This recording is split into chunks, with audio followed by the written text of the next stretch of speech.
Okay, perfect. Now we're recording.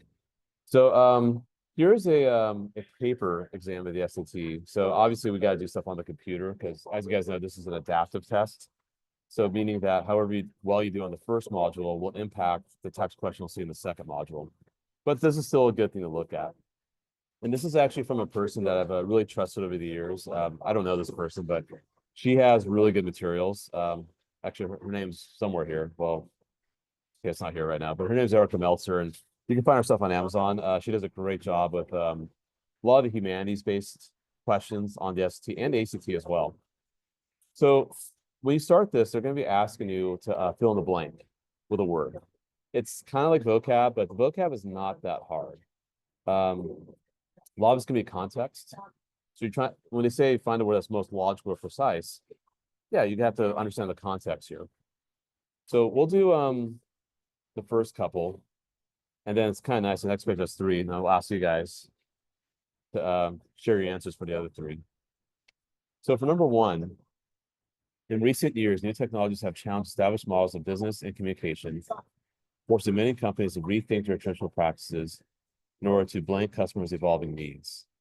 Okay, so if you think about it, they've challenged established models, okay, forcing companies to rethink their traditional practices in order to, I would say, in order to meet their customers' needs.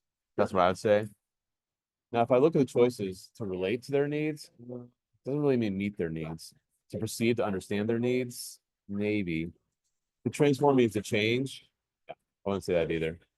But to accommodate, that probably would be a good fit, right? That seems logical. Again, that's what we're trying to say here, to meet the customer's needs. So I'll go D on that one. Okay, next up. For many members of Kenya's Vidzachenda tribes, wild fruits are considered hardship foods, eaten mainly when individuals are far from home. For others, though, the collection of plants such as this and this is a blank activity and thus occurs regularly when the fruit can be sold at local markets. Okay.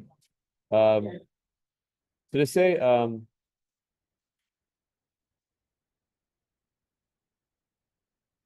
they're sold at local markets. Okay.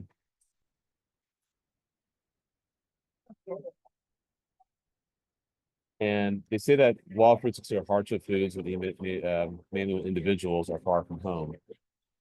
Okay.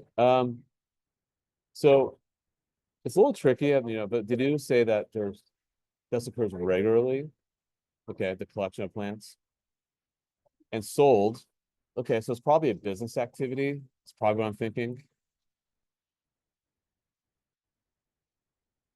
So solitary means by yourself. I wouldn't say that. Commercial does mean business, like commercial real estate or a commercial business. So that's probably going to work for us. Now we have two other words that are pretty tough. Can anyone tell me what the word sporadic means? Anyone can chime in, or you can type in your chat. And like with laborious. Like not regular, like Yeah, random. random, totally, 100%. Right, so that's not going to work for us because it is regular, obviously. How about laborious? Maybe like to do with labor. Yeah, exactly. Hard work. Exactly. Right. Yeah, sometimes if you're not sure what the word means, you can relate to more familiar words. And those are not going to fit either. So totally can go. Yeah, go ahead, Danny. If there are words that we like don't understand, will there be any type of definition on them on the test, or is it? No, unfortunately there won't be, but here's the thing. I call it the 75% leads 100% rule. It's kind of funny. So 75% means 100%. What that means, if you know 3 of the 4 words, you should not miss the question, because if one of those 3 words fits, go with it. Even if you don't know what one of the words might mean, go with one of those 3 words. If those 3 words are not a perfect fit, like you really have to stretch it to fit, or to just so out of left field, like make no sense, that's probably gonna be the word you don't know. And here's the thing: if you're in the second module and you feel good that the first module went well, and you've been doing a lot of practice questions, you do well in the first module, then of course you can see hard questions in the second module. Of course, that's going to happen. So then that's okay. You should have that confidence that, you know what, I don't know what this word means, but I'm just going to go with it because I know that the 3 other words don't fit. Now, if you only know 2 words or 1 word, then you have to take a guess. And And but at least you can make an educated guess. And that's okay, I mean, it's we're not expecting you guys to get every single question right. But we just want to just give it our best shot, right? So and I don't think it's really worthwhile to study a bunch of words. Like for example, I'm 47 years old. I'm sure your parents are about the same age. When I took this test in the 90s, you had to study a crap load of words, so many words, and it was so dumb. It was a really dumb test, actually, to be honest with you. And, like, that was what you had to do to get to a good college. It was so silly. Especially what if English is not your first language, right? Or what if your parents are speaking English as a first language? So anyway, I thought it was just really dumb. So I'm so glad the College Board has changed over the years. They brought this back, but again, it's really more context than anything else. So I wouldn't worry too much about that. Okay, so now let's try this one here. So what I'd like you guys to do is just type in the chat. You can send it as a private chat if you don't want to share your answers with other people, or just so you can share with everybody. I don't really care. But go and try number 3 and tell me what you think. Take your time. I'll give you guys about a minute roughly.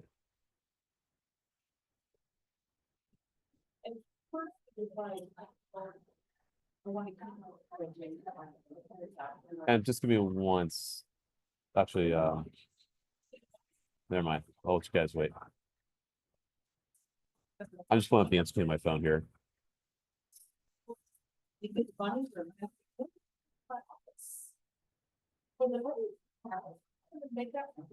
Oh, I thought I was.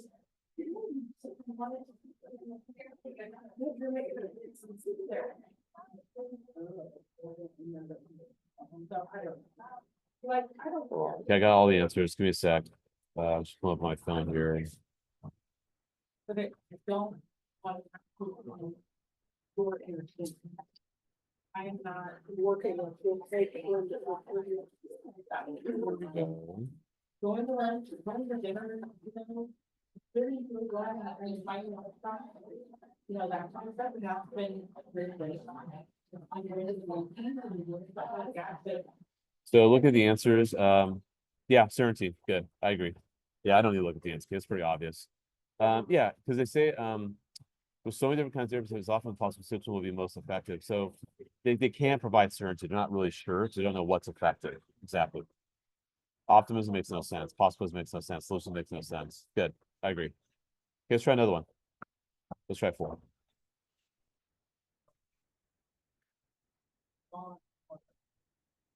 So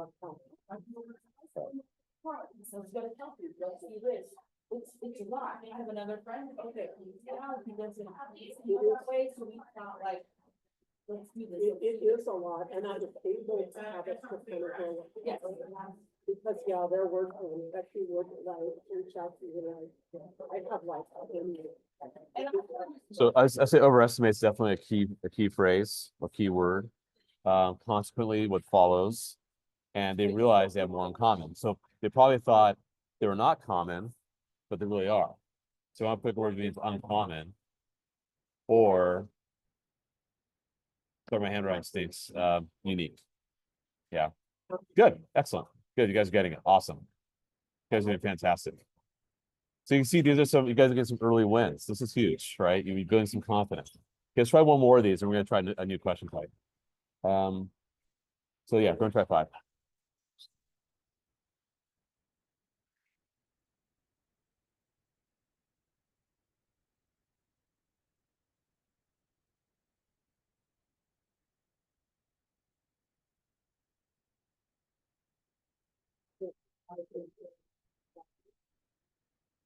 So he doesn't have the age. He's retired. Yeah, but he may have years of service, but he doesn't have all age. Yeah, he's not. I'll have to say more than just a minor annoyance. And also what I'm trying to do is I'm trying to think of my own words to fill in that blank. And I like minor because they say not only does it result in loss of productivity, but increased medical costs, higher rates of absenteeism from work-related injuries. So it's a pretty big deal, I'm trying to say. It's not a small deal, it's a big deal. So I want to say more than it had more than just, that's a key phrase as well. So I want to say persistent or severe, because that would is what you actually want to say. I mean, you're trying to say the opposite of that. Atypical is not typical. Not sure that's really a good fit. Benign, good. Yeah, benign means harmless. For example, if you have a tumor that that you know it's not going to kill you, then okay, good. That's benign. A lot of times you hear that word in that context. Also the root ben usually means good. But they have more than just. So yeah, definitely don't want to say severe. If they said a severe annoyance, then sure, you could say that.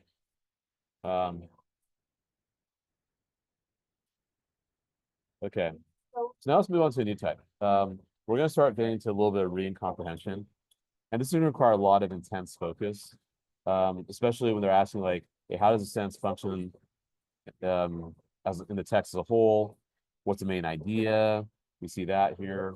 Another main idea question, or what's true about something, prime purpose, which is kind of like a main idea. And then we'll get into some data questions afterwards because they have some data tables. And then we'll get into transition words, which is kind of funky. And once we get that, then we'll get into my favorite, the grammar. So when we go close to 9 o'clock, we'll do grammar. And then by that time, we'll be ready to do a module together. Okay, you guys are off to a great start. So it's awesome. All right, so let's look at number 6 here. Okay, let me talk about this one here. Plant biologist Zhu Feng has had a long interest in fossil plant insect interactions and their coevolution, finding evidence of insect damage of varying types in the fossil record.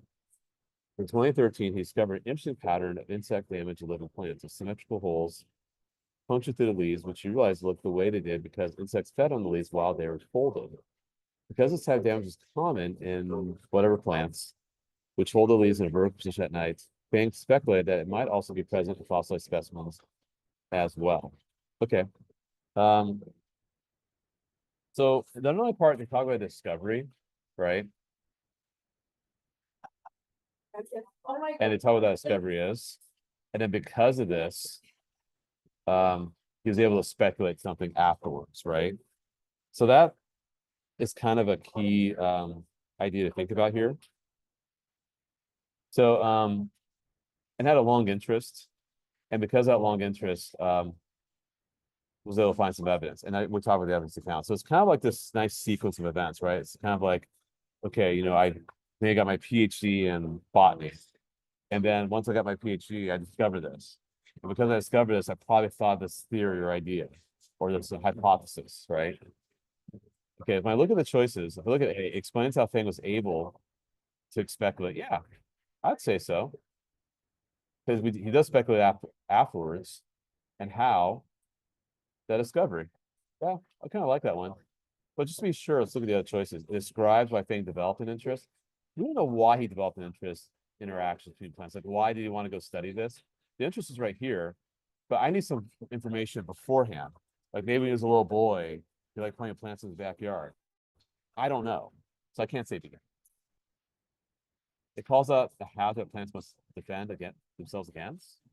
Well, they do talk about these holes punctured and how insects mated, but it doesn't have and I guess a hazard, I suppose, but that's not the reason why, right? Because it didn't lead to that speculation, right? It's not the reason why.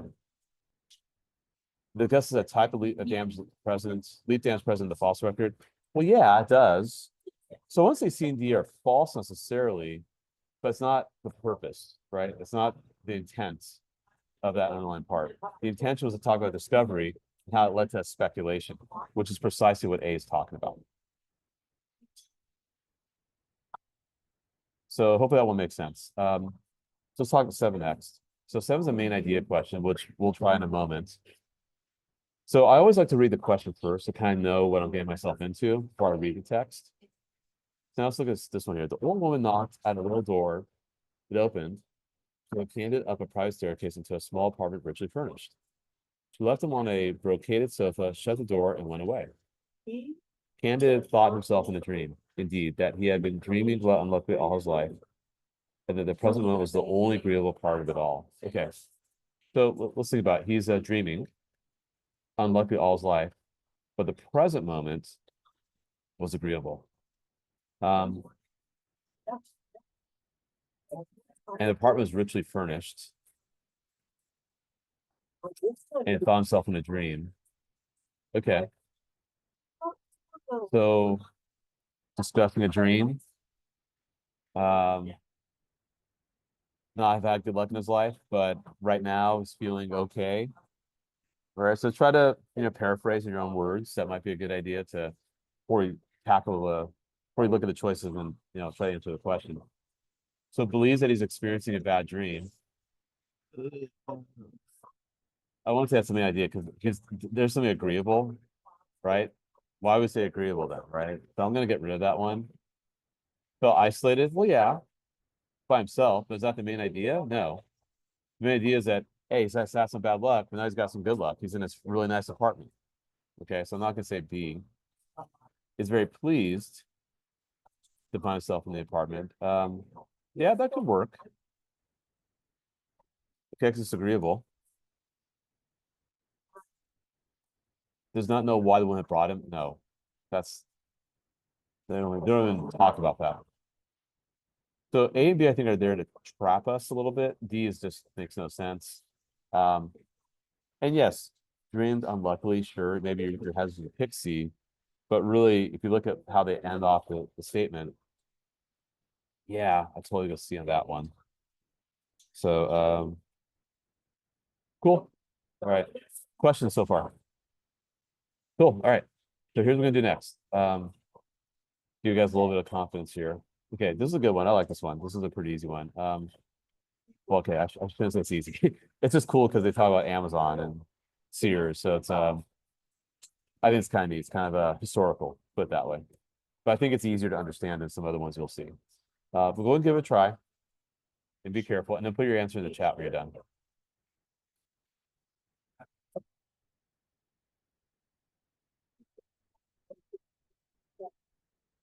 I mean, it's like, well, now that there's no DEI, the veterans things, all their, priorities. I mean, I couldn't hire a veteran over someone else anymore. I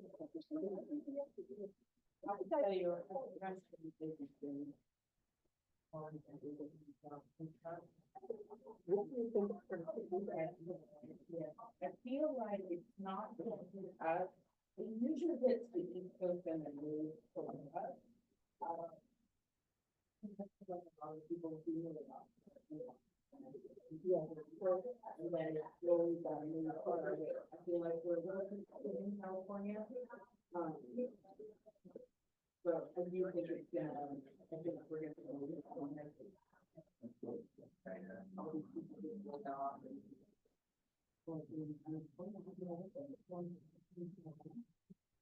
Most family appointments been on. It's just the first one. It's already, I have been on, somehow I've done a bit of talk. And there are people I knew that people say, I have to think out 500 resumes, I have 500 housing, however, that said, I don't even know if that's gonna find for anymore. But I said, these guys pick one. Okay. Okay, we have a couple different. Actually, we have 3 answers here. Okay, so we have all right, interesting. We have CBD. Okay, let's figure it out. So I will say that definitely it's not A, so that's good. Okay, so I'm glad you guys didn't pick A.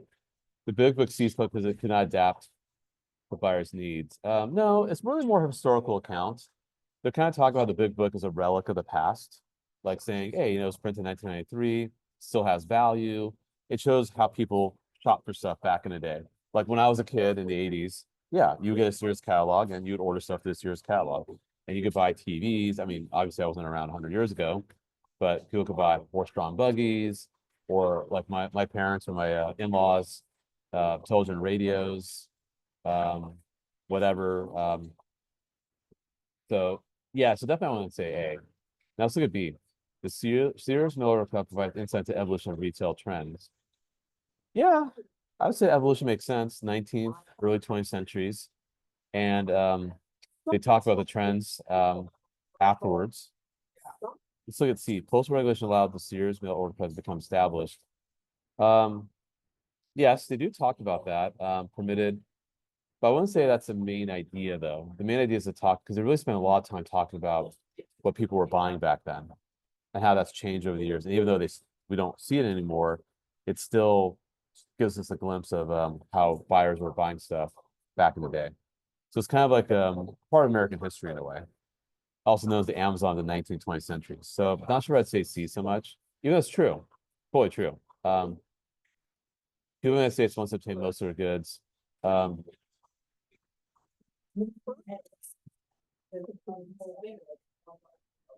Yeah, I mean, they do kind of say that.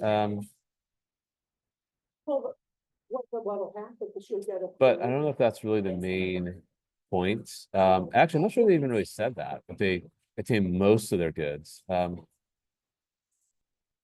was popular.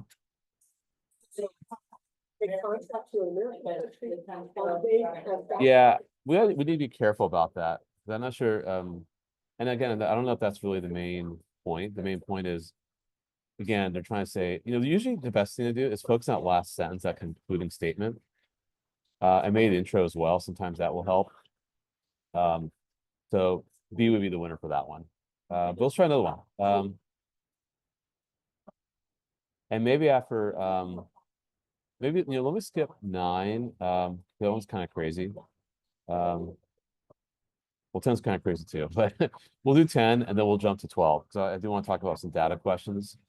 Because these do take a while to get through. And by the way, you are allowed more than a minute per question. As you can imagine, like you guys were pretty fast with 3, 4, 5, and you guys were perfect, which is awesome. But these are going to slow you down a little bit. So we're going to talk about pacing also when we go through a module together, because I would probably save these for the end. I don't want to get too hung up on these and spend like 3 or 4 minutes and then feel rushed. Because you're going to discover when we get to the grammar questions, they're going to go fast. That's going to be near the end. So we want to be judicious of how we pace ourselves. But anyway, let's look at 10. I'll give you a chance to read it and then we'll do it together.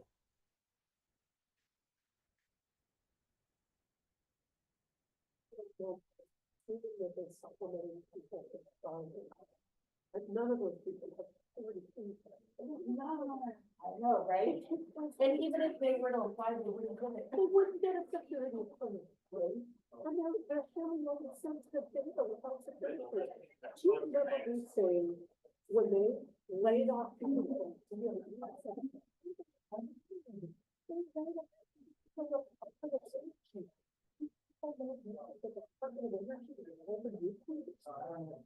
now they're like,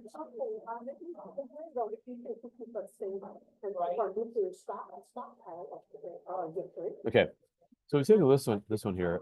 Again, prime purpose, which is the main idea. And it's about black holes, right?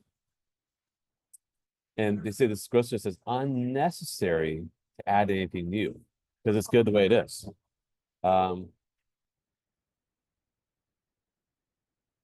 So measurements from ancient dormant accounts show that black holes expand more than expected, aligning with the theory of gravity. So definitely not B. That's the opposite of what we want. Yeah, I mean it's true, C, but it's not the main point. The main point is we don't need to change our perspective on or perception of it. Yeah, I'd probably lean towards the existing view and how it's valid. Yeah, I'd probably go D on that one. Yep, good. Awesome. Good work. Okay, so we're going to jump straight to 12. Now, usually around 12 or 13, and this is pretty consistent what I'm seeing from all the practice tests, as well as what students have been telling me what they're seeing on the SAT. Like we were doing this a year ago, we were still kind of unsure what to expect. But now this has been around for a year, so we have some pretty reliable data to lean on to help us know the pacing of what to expect. So usually these questions will show up around the middle. And again, there are 27 questions for each module for reading and writing. So first of all, the question is, which choice most effectively uses data from the graph to complete the text? Okay, well, we need to read the text, obviously. But occasionally you might be able to answer these questions just by looking at the data without having to read, or maybe eliminate a choice or two just by looking at the data. But I mean, looking at data, I don't know what to do with it. I mean, fine, 1960 to 2010, cars and drivers. How many cars and drivers are in the United States? I don't know. You know, it's so anyhow. So let's start reading. With each passing decade, however, the number of cars in the United States has increased. Okay. In fact, at the beginning of the 21st century, Americans owned more than 250 million more cars than they owned in 1960. Okay.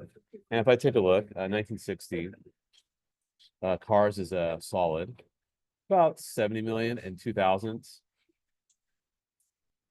Okay. I mean, I wouldn't say it's 250 million. Oh, but I guess combined with trucks as well, or drive with them. Well, hold on. That doesn't make any sense, but whatever, just keep going. Moreover, people are purchasing more cars than they once did. Okay. Although cars have consistently outnumbered drivers since the mid-20th century, the gap began to widen. Okay. When did the gap widen? That's what they really want. Well, if you look at 1970, the gap is pretty consistent compared to 1960, so I wouldn't say that. 1990, not as profound either.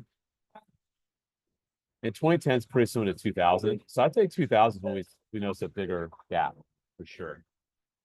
And give me a sec here. Oh, yeah. Double check the MCP.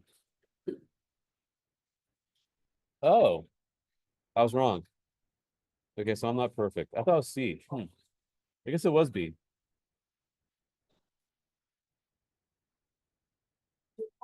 That's kind of weird.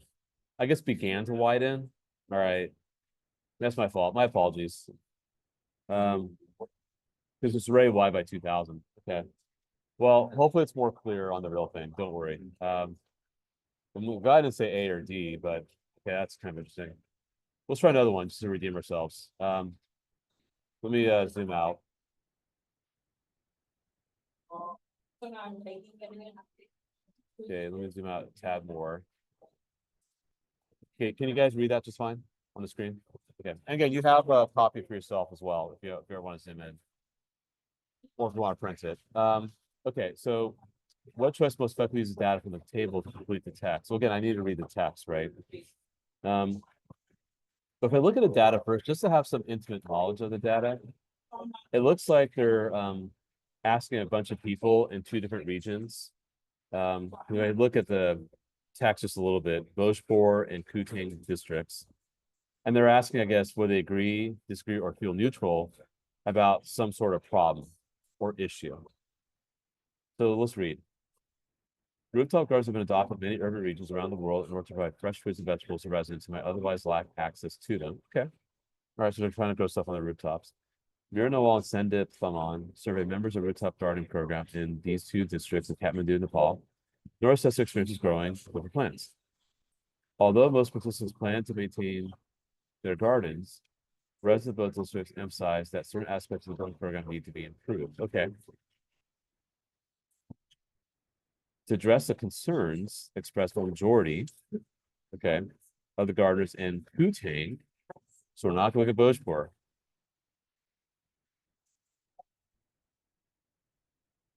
Now, want them include that additional resources should be provided for blank. Okay, so we're focused on Kutang. So cost, no. Pricing's out. Insects, nope. Pest control out. Now irrigation problems be water access. That's 32% agreeing to that, right? That's not a majority. Majority is more than 50% or close to 50%, right? Education support, 48%, and some were neutral about it. Training, 51%. So I totally go B. And that's a really logical and methodical way to approach that question. So again, focus on keywords, get rid of things you don't need, and pick what you do. Okay. So that's data questions. Okay, let's talk about transitions, and then we'll talk about grammar, and then we'll get close to 9 o'clock, where we can then do a module together, or we could just check in. By the way, if you guys need to get up and use the bathroom, get a drink, all good. Maybe just type your be right back or something like that. But we'll check in around 9 o'clock to see how you guys are feeling. And but I do want to do a break, definitely before 9:30, because you guys need one. Let's talk about transitions. Okay. Actually, before we do this, let me pull this up here.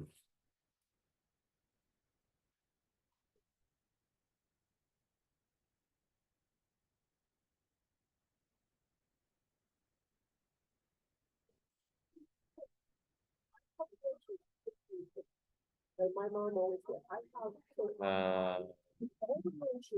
Hold on. You can always take them, you know, I have lunch bags that are like, if she, you know, Hold on. like it's their bag.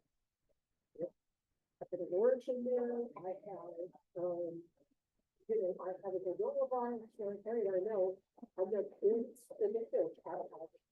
Sorry, I know I have it right here. Here we go. That's it. Sorry. So when you think of transitions, you usually want to think of actually, let me pull up one more here.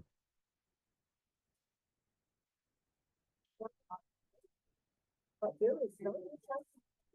When she does, when she is home, pick up lunch. Right. So some transitions are contrasts. We call them contradictors. So you want to watch out for those. Those are, I think, pretty obvious ones to spot out. Some are cause and effect, meaning that this led to this. You could say, and actually, as you know, we're starting to get a lot of mosquitoes out in Sacramento. I got bitten like crazy. You could say, because I was wearing shorts yesterday, I had mosquito bites all over my legs. Okay. So that's a cause and effect, right? Because I use that word because. Or you could say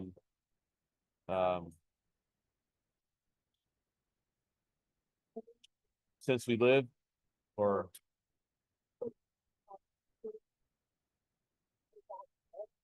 I don't know, I'm going blank right now, so don't mind me. Continuous. Continuous is when you want to continue the same logic. You could say, I like living in California because of the good weather. Okay, fine. I use a cause and effect. In addition, I like the economic opportunities to make money. Okay, you can say in addition, that'd be a continuous. You continue the same logic from the previous sentence. But sometimes it can get a little funny. And that's what's happening over here.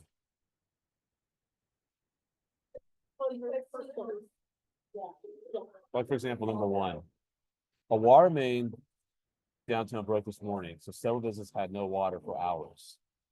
Well, I'm not comparing anything. I'm not adding anything. I'm actually explaining. So the cause and effect, not time. Time makes no sense. Two's pretty obvious, even though blah, blah, blah, whatever. That's a contrast. Larry will probably be a late bloomer socially, just like his older brother. So you're comparing him to his older brothers. So just like is a comparison. So is cause and effect, even though it's a contrast.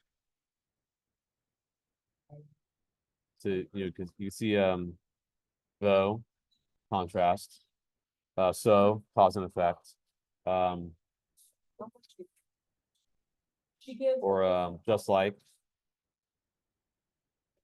Or likewise. Yeah, likewise right there. So we gotta be mindful about those. Let's do a couple more, and we'll try ones in the practice test. There are ways you can make boring tasks more pleasant. For instance, bring a portable radio. Okay, that's an example. So that's going to be a continuer. I don't see that listed here, but you have to be very specific about that. The lazy checkout clerk force a six-pack pull into the bottom of the bag, tearing it, then that's time, right? That's a sequence of events. Yes. Yeah, question, go ahead. Yeah. What's the difference between like contrasting words and comparison? It's just contrasting what else? Like contrasting words in comparison, like Mhm. yeah. So contrasting is when you're saying the opposite. Like, so even though most Americans are currently concerned about AIDS as it exists in the United States, it should be remembered that it is now nearly a worldwide issue. So you're clearly showing that it was more of a US issue back then, but now it's a worldwide disease. So that's more of a contrast because you're showing there's a difference in opinion. A comparison would be more like for three, right? Like they're the same. I think it's a comparison when things are the same. So you could say real estate in California is just as expensive as it is in New York. If you're doing a comparison, right? But if you said like, real estate in California is not nearly as expensive as it is in Nebraska, you're doing a contrast. But let's actually get to a question. So I think I'm really going to deep end with this. So let's look at this one here. So creating unique noise for proteins is achieved by using a protein music algorithm, which begins by identifying specific elements of proteins, such as the size and position of amino acids. Think it maps into various musical elements to create an auditory blueprint of the protein structure. Okay. I would use a word like then. So I think that's now. So because you're kind of giving more details about this protein. It's just very. I want to say moreover, that's like saying also. Otherwise, it's a bit of a contrast. Thus is cause and effect.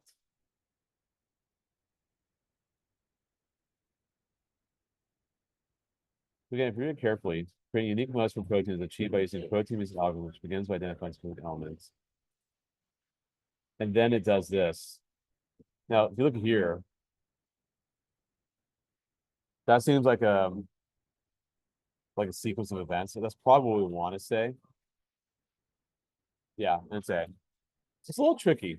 So I suggest that you do is to try to put your own word in the blank first before, because when you look at the choice, it's going to mess you up a little bit.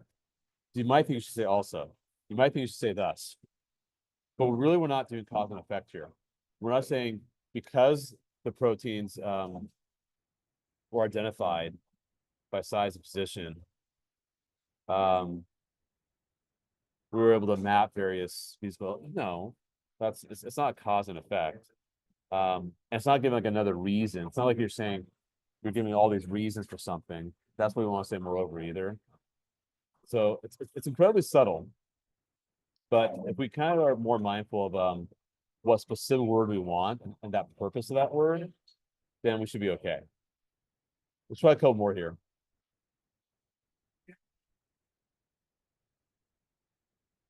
Okay, so go and take a moment to read this, and then we'll do this one together.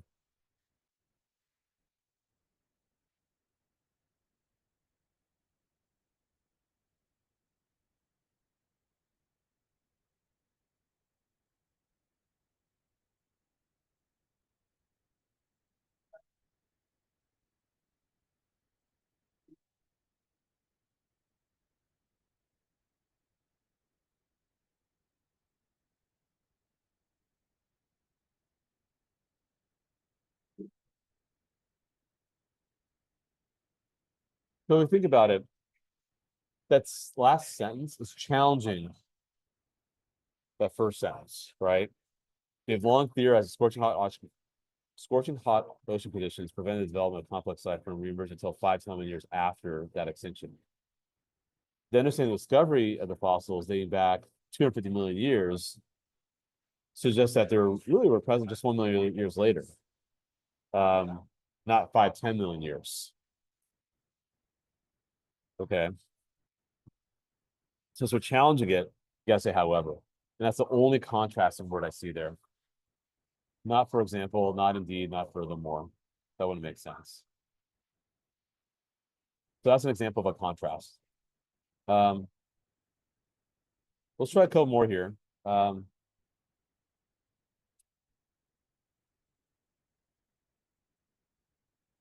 Yeah.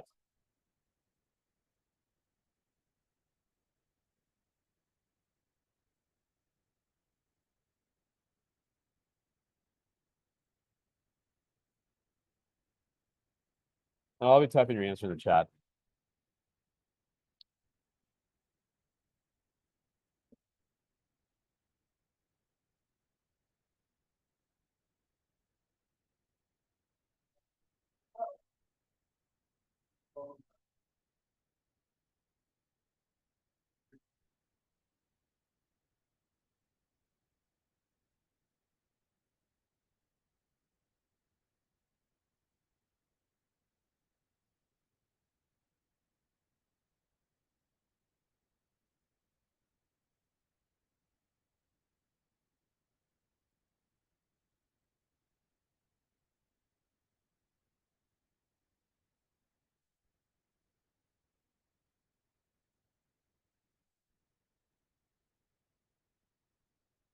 Okay.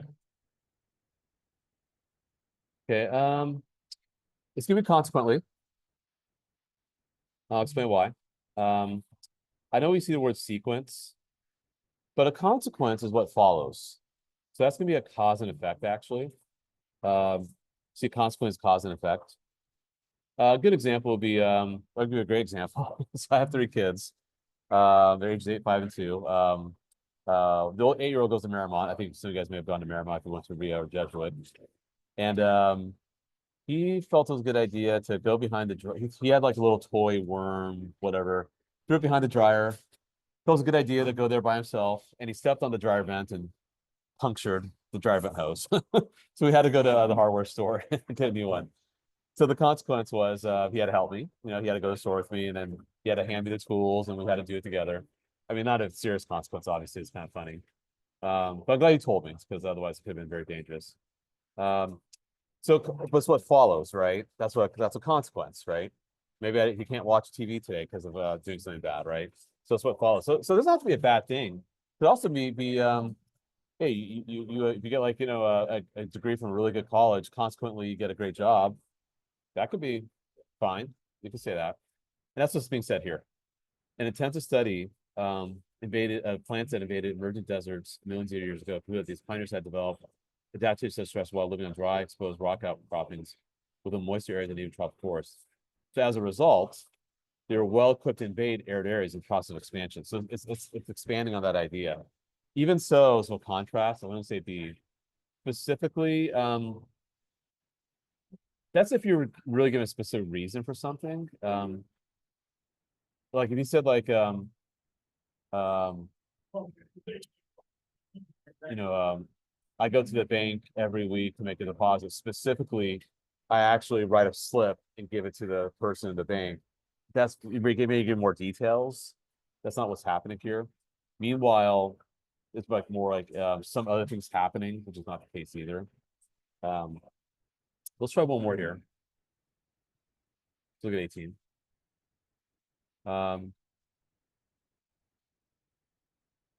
Now, nonetheless, as soon as the contrast. Furthermore, is like saying also. So sequence seen again. That's like dealing with time. Specifically is when you're going into more detail. So keep those in mind. What do you mean by it means like time? Like a sequence of events, like this led to this and so forth. Oh, so an example would be like I don't know, something happened in like the ancient days subsequently, they extinct or something like that. Right, right.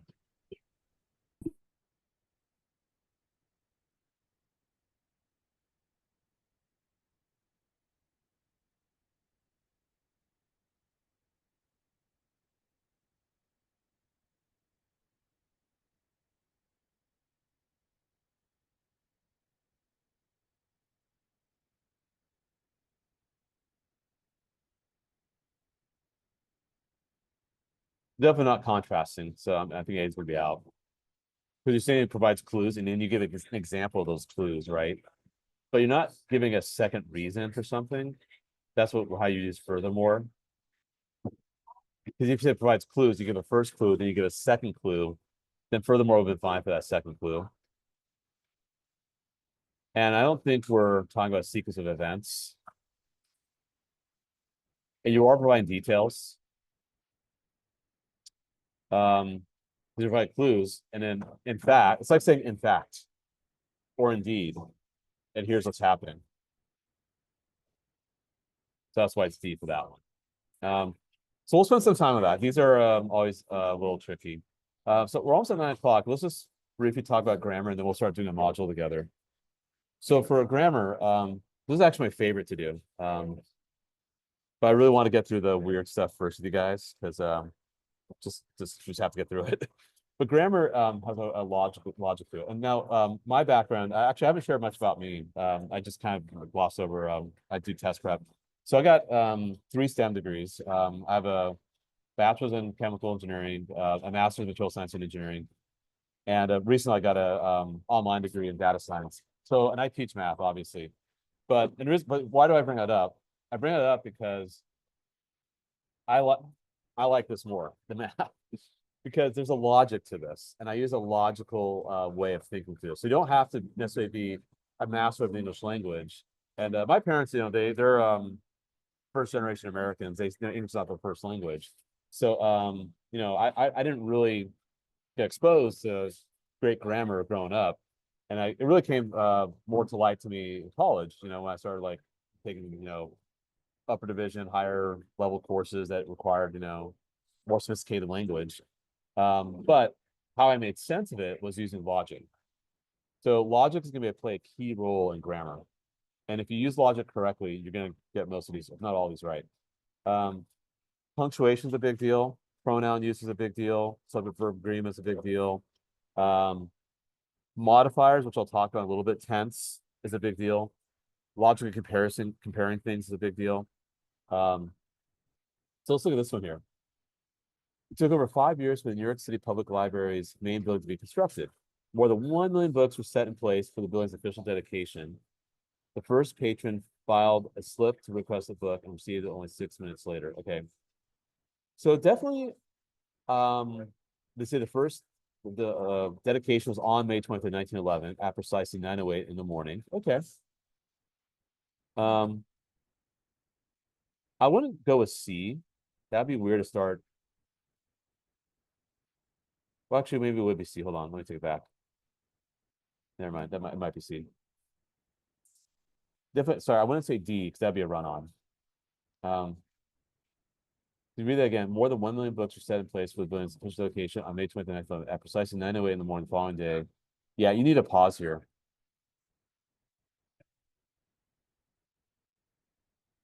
And I'm seeing the same issue with B as well. So it goes down to A or C. And you see why C is going to win out, because we do need to start that new sentence. Otherwise, we have a run-on afterwards, and that's going to be a problem. Some of this might help to actually, I should have read the choice in the blank and see how it sounds. And yeah, we definitely need more of a pause. The comma's not enough, so we need to be mindful about that. Let's look at 20. Ooh, 20 is a good one. I love this one here. Actually, I'm curious to see how you guys do this one. They'll explain in just a moment what's happening here. Then I think after that, then we'll do a module together.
Okay.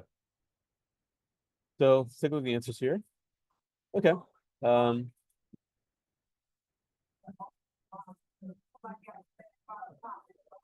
what's measuring more than 17 million acres in area?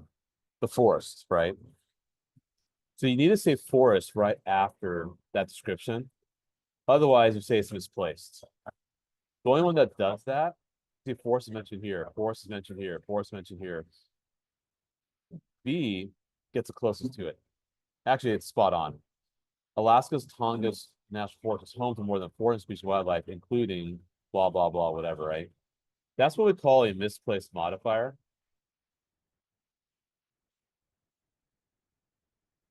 A modifier is essentially a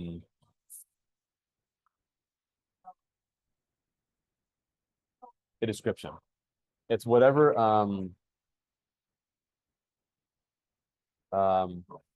it sounds kind of weird because if you modify it, you can change it, but it's whenever you describe something in a sentence, and whatever you describe has got to be right next to it. Otherwise, it's misplaced.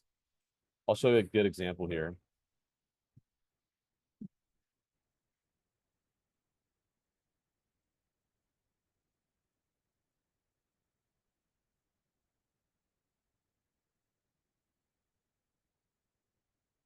So look at this one here.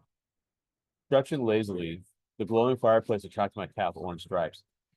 The fireplace is not stretching, the cat is, right?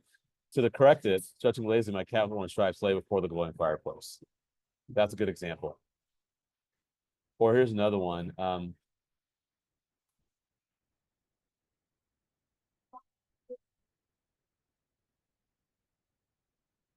Actually, hold on.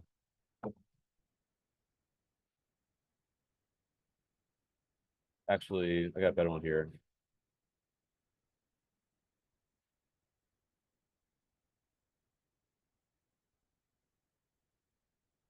Okay. Yeah, this is a good one. An elementary school teacher from Arkansas, Bessie Bone Moore's goal was to achieve increased funding for public libraries. Her goal was a teacher? No. She herself was a teacher. So see how that one gets fit better. Elementary school teacher from Arkansas, Bessie Bone Moore had the goal of achieving increased funding and support for public libraries. Even though they sound roughly the same, you have to make sure she is meant right for that comma. Otherwise, it's misplaced or dangling. It's not connected. You want to be mindful about those. And once you catch them, you'll never miss them. You'll catch them all the time. So that's what we'll see as well. Okay. So I think what I want to do now is I want to do a module together. But how are you guys feeling? Do you guys feel like you need a break right now, or do you guys want to take a break at 9:30? How are you guys feeling? Keep going to 9:30? I'm all good. Okay, let's keep going to 9:30. Okay, we'll see that then. So let me pause recording for just a moment. Oh, sorry, now we're recording. Okay.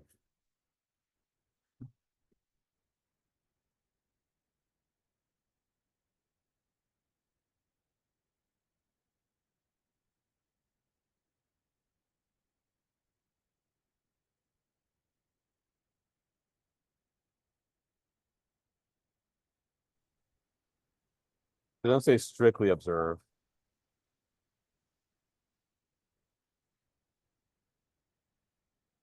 They word but and don't strictly. So then it means you want to say they typically strictly observe. You're clearly contrasting with that, right? So of these four, which one would be close to being strictly observing something, or really being staunchly supporting, or you're saying B at here? Yeah. Okay. So I can read lips too. Okay. Yeah, I don't know why your microphone's not working. Or sorry, it's your Wi-Fi, I guess. Yeah, adhere to. Right. I'd agree. So good. Awesome. And again, I know I just started recording. We had B for hinder, so it didn't stop it for P Watley's, whatever. So all right, and then Daniel, let's try 3. Yeah. So let's take this one here.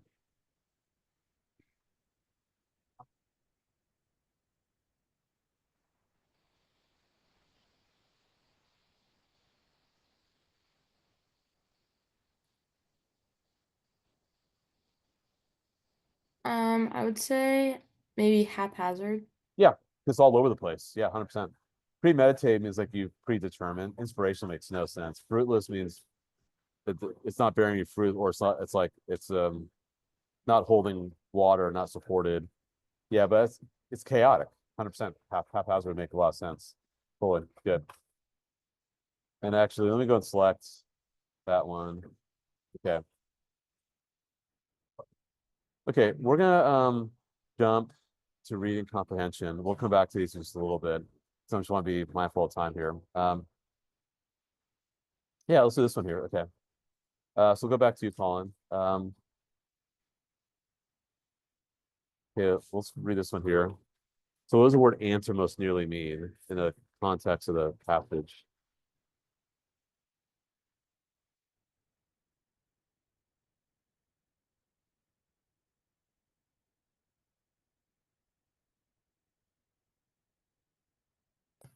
Is it D? Yeah, no one fulfills. Yeah, I agree. I'm with you on that one. Good. Okay. So we'll go back to you. According to the text, why would a helicopter built for Earth be unable to fly on Mars? Okay. So it's a very specific question. Why it can't fly on Mars? So let's read the text and then pick the right choice.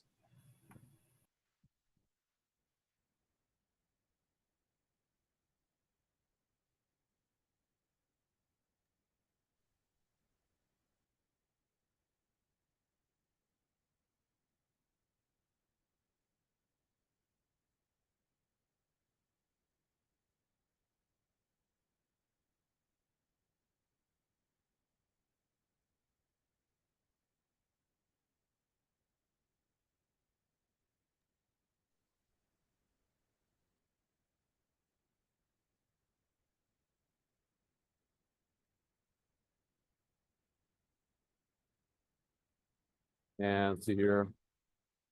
Yeah, I say A. Yeah, 100%. I agree. Fully A. Yeah, I wouldn't say they're too small. I mean, they made it obviously a new design, but yeah. Oh, sorry. Yeah, I say A. Yep. Okay, then we have a main idea one.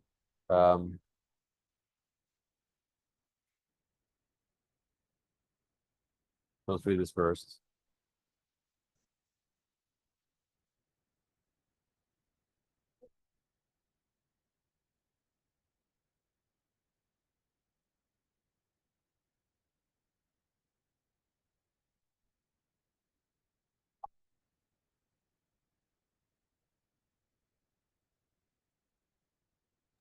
Is this one mine or like everyone? Oh, yeah, sorry, it's for you, Danny. Yes. Okay. I would say maybe A. Yeah, A, yep. Yeah, because even though some new technologies have changed some of the rules today, right? Boom, it's right there. You know, so essentially you're paraphrasing, sometimes just exactly how it's there, right? But they continue to be valued. Yes, they continue to preserve, protect, preserve.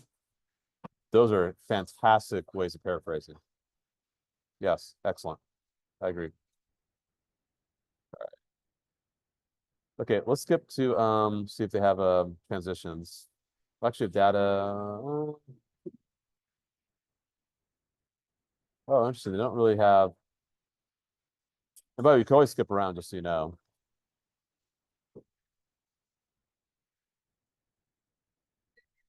Okay, transitions. Huh. Interesting. Okay, well, I guess let's do some grammar right now. 21. Sorry, 14, I think.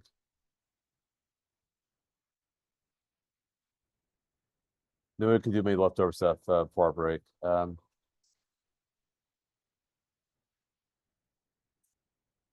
we go. Yeah. So go back to you, Colin. So known for massive photorealistic paintings of African American figures floating or swimming in pools, Conde Garcia Rawls was a logical choice to design the book cover of that, a novel about an African man who can travel great distances through water. Would it be D? Yeah. Yeah, if you're gonna go with A or B, they're kind of the same thing. And there's no need for a pause because you have the verb right there. Yeah, I agree. Yeah, you want to be very intentional when you're using commas or any punctuation mark. Okay, well, we'll go with you next. So in 2010, archaeologist Noel Hidalgo Tan was visiting the 12th century temple of Angkor Wat in Cambodia when he noticed markings of red paint on the temple walls. With help of digital imaging techniques, he discovered the markings to be part of an elaborate mural containing over 200 paintings. So it looks like we have a run-on.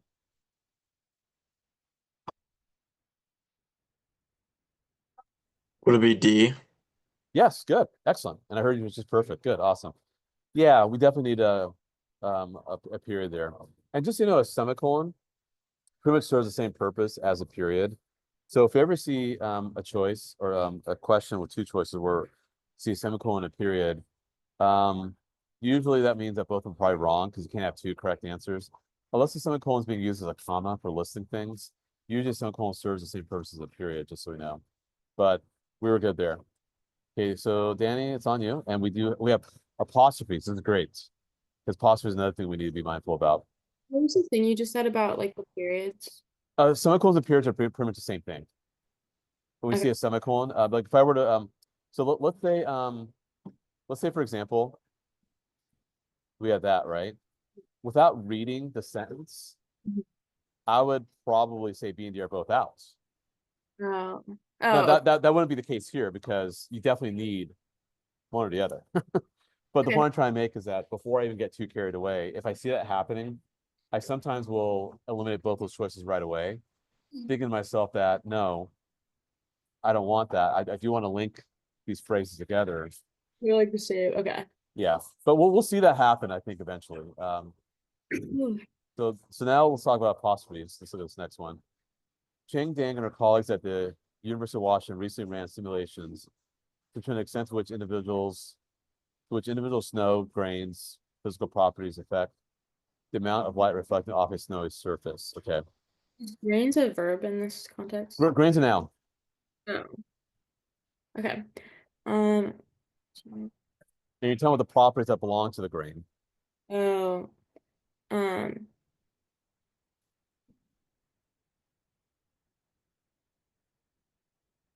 Okay, I think it's just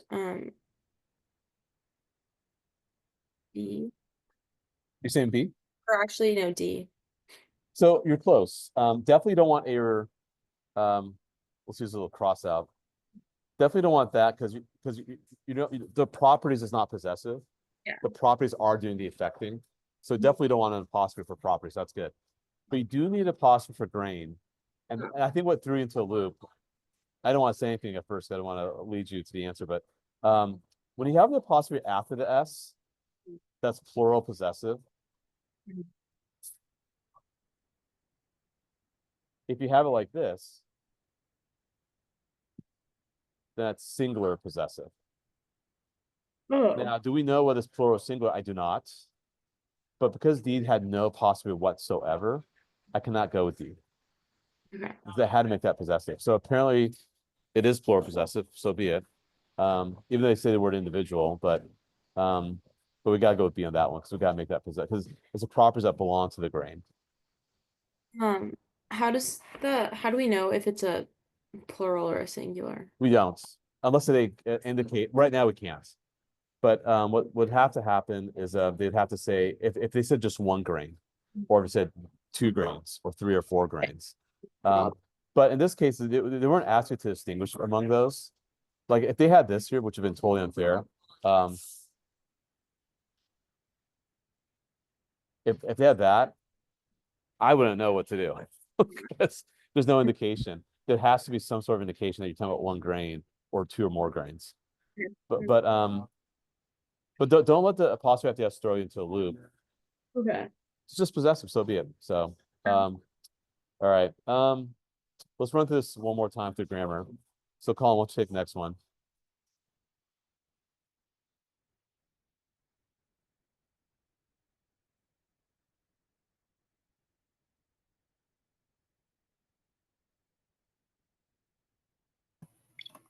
Would it be C?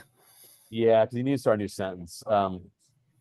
Yeah, because it represents a major investment in infrastructure overburden national parks. Then you go into explain it, prioritize, blah, blah, blah, right?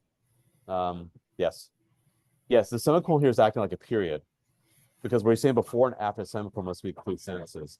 So A is no good. Sorry, B is no good. D, you need more of a pause than that. Now, for the word and worked, let's read that one more time. The Mission 66 initiative, which was approved by Congress in 1996, represented a major investment in infrastructure over national parks, and it prioritizes improvements to the parks, roads, utilities, and well, yeah, it just looks it's too long with A. Yeah, I'll go C for sure. Okay, Wyatt, let's have you try 18.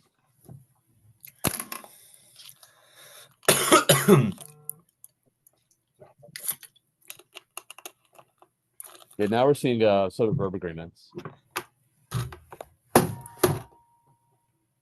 And a tense issue, maybe.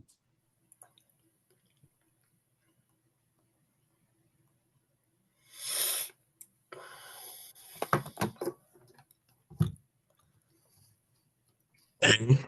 A, yes. It's got to be past because it said the progressive era witnessed. So witness is a past verb. I mean, of course, if you know your U.S. history, yeah, that was a long time ago, but it's not an AP US history test, right? This is SAT. So witness, that's past. So those are out. And then that's just one person. That's out. That's why it's got to be out. Correct. So it's two things. It was tense and sort of verb agreement. So that was great how that was designed. That was awesome. Okay. And then Danny, so have you tried 19?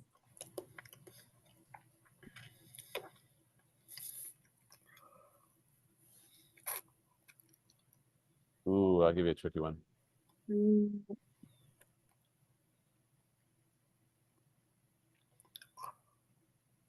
It's not Ed. And this is going to deal with something that we call a non-essential clause. I'm glad we're seeing this because I would say, but I don't know if that's. well, before you give your answer, just this right here, I don't know what the heck that is, but apparently it's an ocean dweller that includes squid, octopus, and cuttlefish. So they're just describing what it is. No, do I need it? No, right? So if I think about it, what if I removed that phrase and said, Eli Eisenberg, a genetics expert at Tel Aviv University in Israel, recently discovered that cephalopods have a genetic ability called RNA editing that confers evolutionary advantages. So I don't need that middle phrase. It's just nice to have. That's why it's not essential. So whenever you have a non-essential clause in the middle of a sentence, you need 2 commas, you need a dash, or you need a parentheses. So if you're going to go with A, you need a comma here, which I don't have. With that said, which one would you go with then? Well, I said D, but I don't know if that's. I'm sorry, you said D? Yeah. Yeah, it's D, which is correct. Good. Yeah. Oh.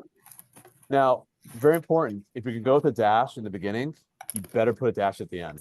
You can't mix up. You can't do dash, comma, or comma dash.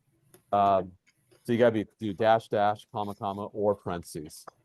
And that's too weird because then you go on and explain afterwards. If you put a period here, fine. And that's too weird also because that's also part of the non-essential clause. And we know what essential means. Essential means important. Like during COVID, you had essential workers, right?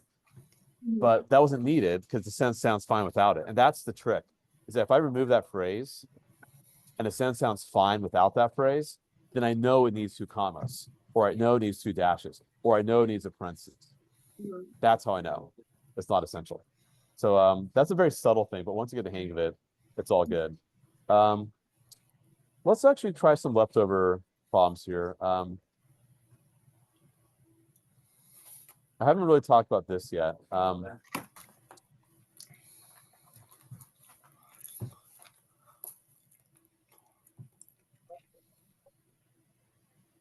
Oh, interesting. That's very interesting. Okay. Okay. So these are called rhetorical synthesis questions. what they're trying to do here is they're giving you some bullet points, and you have to determine which of those bullet points you're going to use to answer the question. I haven't talked about this yet. I'll do a couple of these with you guys, and we'll take a break. I'm surprised they have 6 of these here. That's kind of high. Usually it's about 2 or 3, and they're usually at the end. But what I'll do is I'll read the question first. The student wants to introduce a novel, The Holder of the World, to an audience already familiar with Bharati Mukherjee. Which choice most effectively use relevant information from that to accomplish this goal? So they'll always say this sentence here, but what you really want to focus on, what you really want to be present to is this. So you want to introduce the novel to an audience who's already familiar with this person's work. So this guy was an Indian-born author of novels and short stories. If you're very familiar, you wouldn't say that. He published a novel. Okay. A central character novel is a woman living. Okay. Another central character is a woman living. Okay. So that maybe some combination of those, but definitely not who she was. So definitely not A. No, because you want to keep the focus on the whole of the world. And then let's see the other choices here. Yeah, I like C. No, because you want to keep the focus on the whole of the world. So I go C on that one. So you're synthesizing that information to answer the question you want. We'll try one more, and then we'll take a break.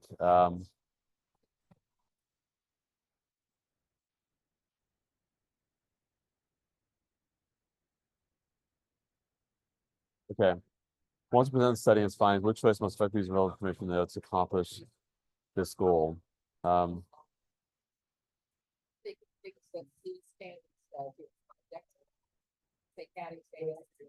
Okay. So present the study and its findings. They just have a pterosaur, so I'd say no to that first one.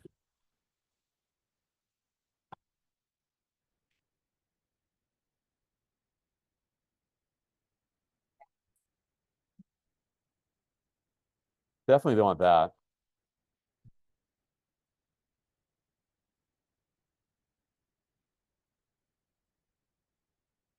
Okay.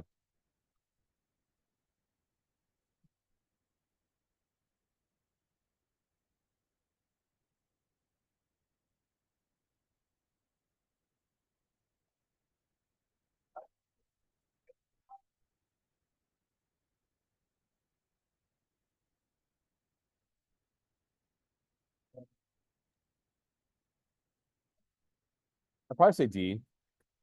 Because that gives a conclusion. The other ones don't do that. So yeah, so we'll take a break here. What we'll do is that I'm gonna kind of go through the rest of these. So what I want to do, I want to deliver against a good score, so that the second module is harder. So I want to show you some hard questions afterwards. So I'll do the rest of it. See how I do. I don't know. We'll find out. But let's come back at 9:45. And I'll stop the recording for a moment, and I'm just gonna stop sharing my screen. I'm just gonna kind of go through these, and then we'll come back at 9:45. Yeah, so we're back to recording. So we're gonna just jump right to that second module, and it should be a little harder, a little more challenging. And I did kind of do my best to answer the rest of the questions. I probably might have missed a few, so it might be a little more accurate. I don't know. We'll see. But yeah, let's just kind of have at this. Now I see Danny first. So Danny, you want to try this one here? And just take your time. Don't rush.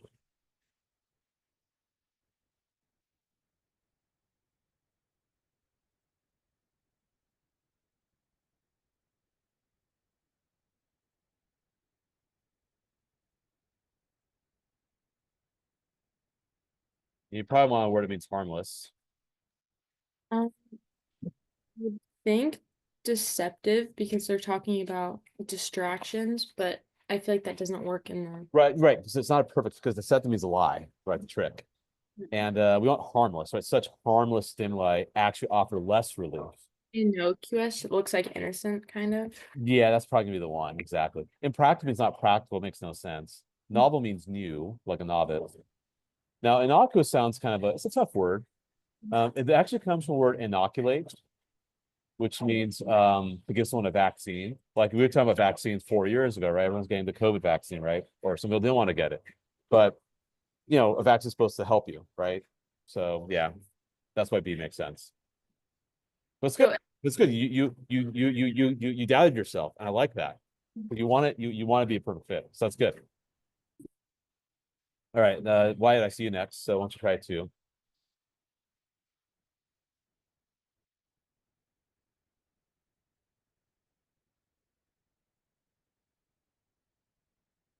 Ooh, I give it a tough one. This is good. This means that we did well at the first module. These are crazy words. And I'll be honest, I have no idea what this word means. Who the heck talks like that? That's crazy. But if you chose your own word, your own phrase, what would you say? Like there is a blank studies of effects. Is there a lot or little?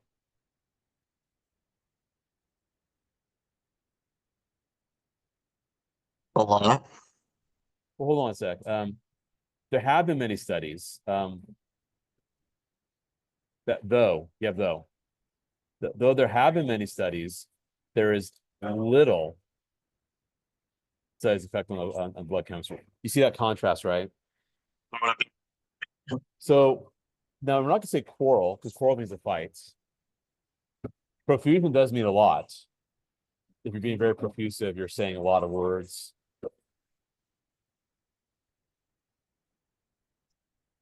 Now it's down to these two.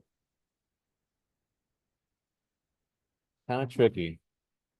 But this one might help. Again, I have young children, so we read a lot of books at home. And this is I think it was actually a Disney movie, The Prince and the Pauper. You guys remember that story as younger kids? What's the story about? You have the prince, who's a wealthy person, and the pauper is what? Not wealthy, right? So it's probably gonna be C. It means like lack of or not much of. I'll give you another one why, because that was a tough one. Okay, that's a better one. Take your time with this one. Tell me anything about this one here. I'll be right back.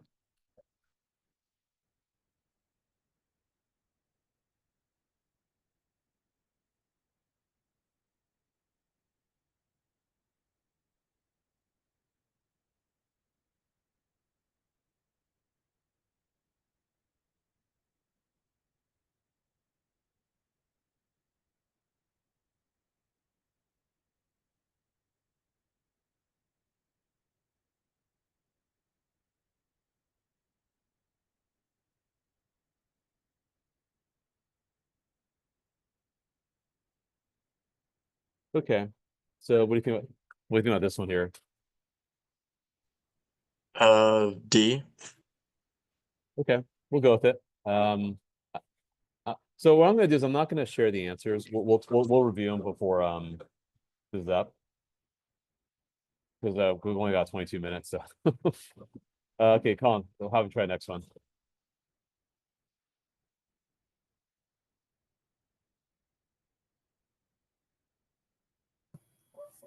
C. Okay.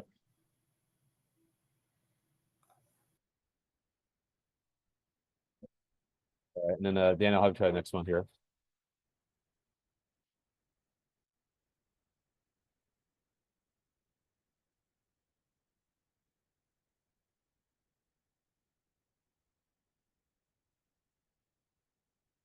Oh, and here are the choices.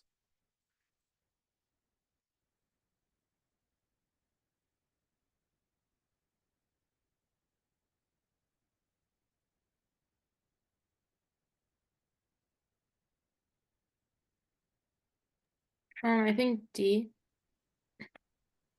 Are we allowed to like disagree with each other? Yeah, no, it's totally fine. And actually, I think I do remember that one. I think you are right about that one, but we'll check at the end. Okay. Wyatt will go with you next for 6. Main purpose.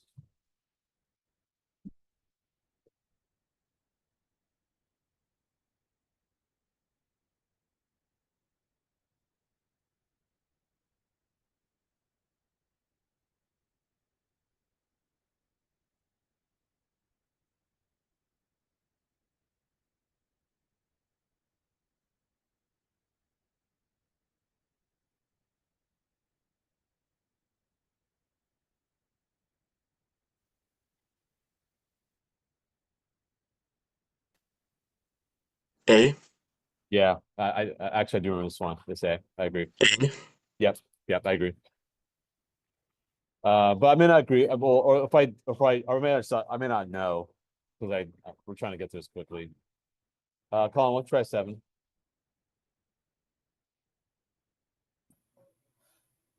The screen's frozen for me. Oh, hold on. Let me share again. Can you see number 7 now? For me, it's just black. Let me try to. Well, why don't you try to stop sharing and reshare? Or you might need to. We'll come back to you. How about that? All right, I'll try to leave and rejoin. Actually, Yeah, that might be a good idea. Actually, we're gonna go back to you, Dan, but we're gonna jump to grammar. We're gonna jump around a little bit. oh, there we go. It started working again. Okay, then we'll have you do grammar. All right, Okay, so why don't you do 17 actually?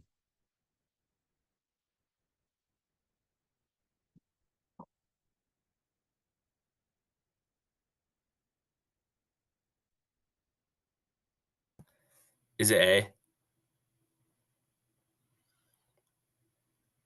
think so. Danny, let's try 18.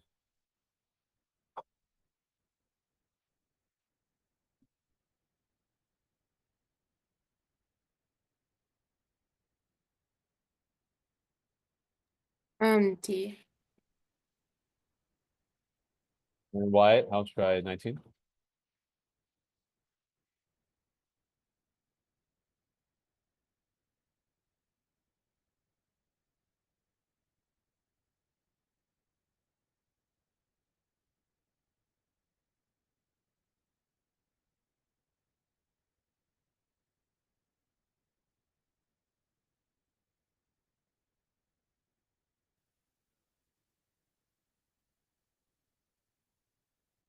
B. Yep, I agree.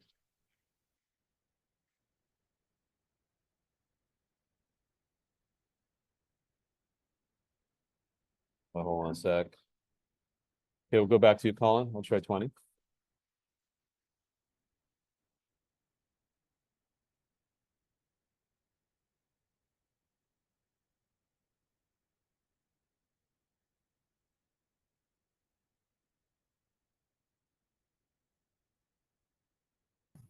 A. Yeah, I believe so. Because rest all plural. It's gotta be singular. Okay, Danny, back to you.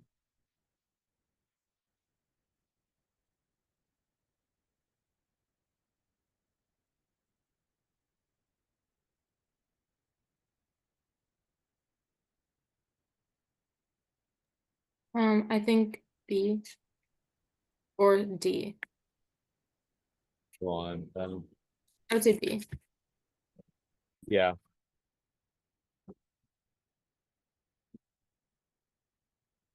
Actually, I think it's gonna be A. Here's just why.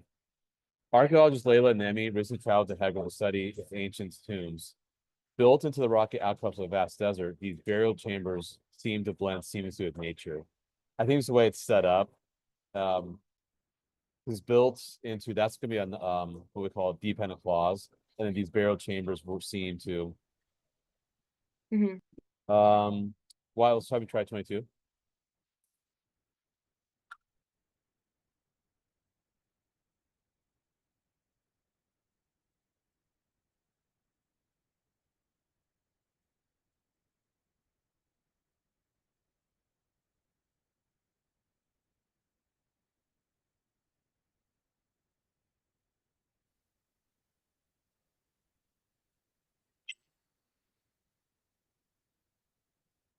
B. Okay. Okay, more back grammar again, Colin.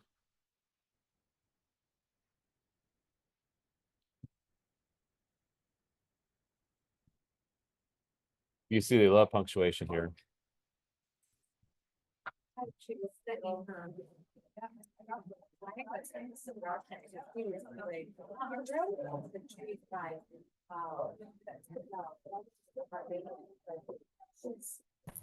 A.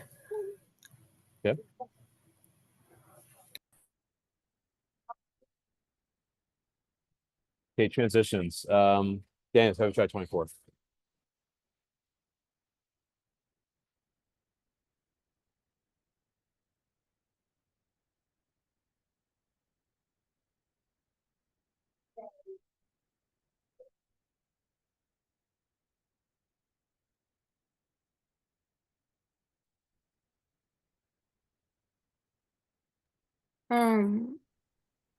I think D. Yeah. Yeah. Why have we tried 25?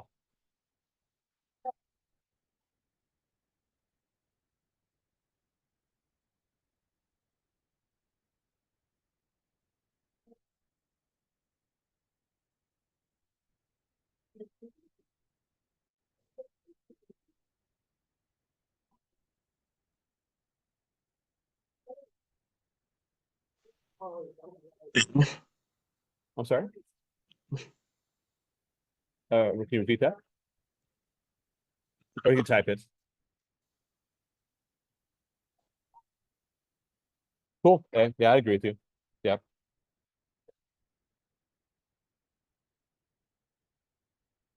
Good at timing. Okay.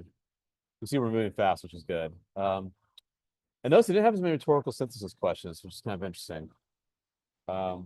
But we'll back to you, Colin. 26.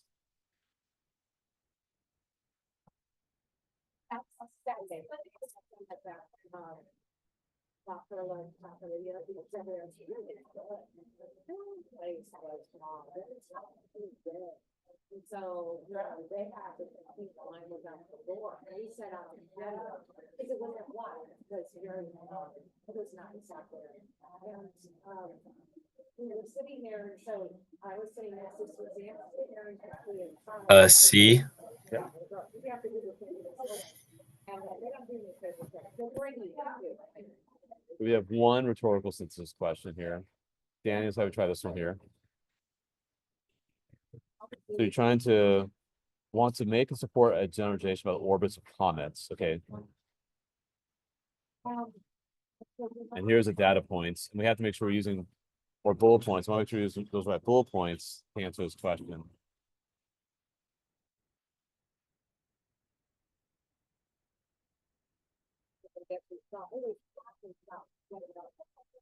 I'm leaning towards C, but it's Let's see. That position the orbits of Jupiter and Mars.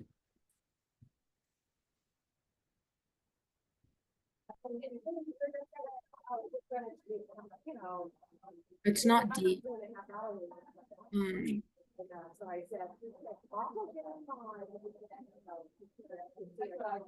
think it's D. Yeah, you said C? Mhm. On.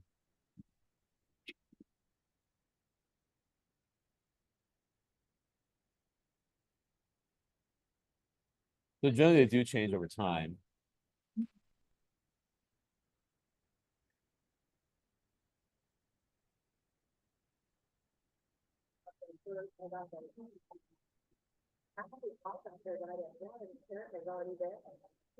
But, you know.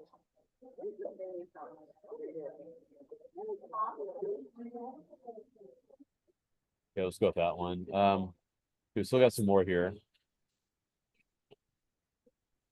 Okay, I think we said B for that one. Okay, how are we doing time? 11 minutes. Okay.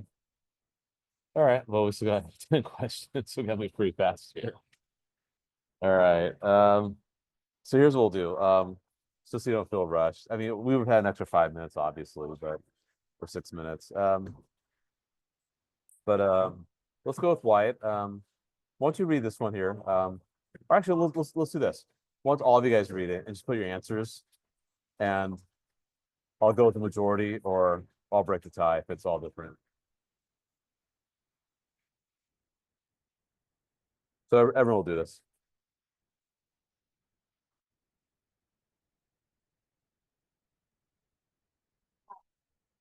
So here, walk it out.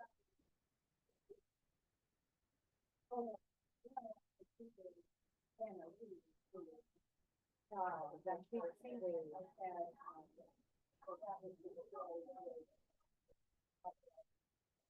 yeah, I was kind of, you know, something kind of, this is the most person kind of,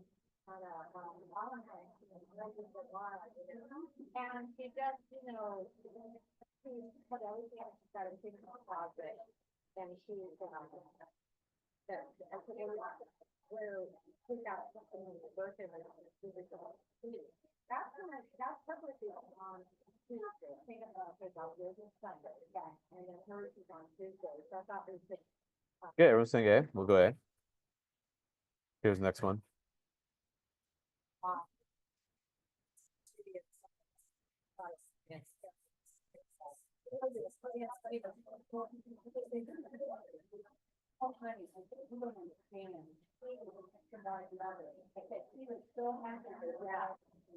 yeah, sorry.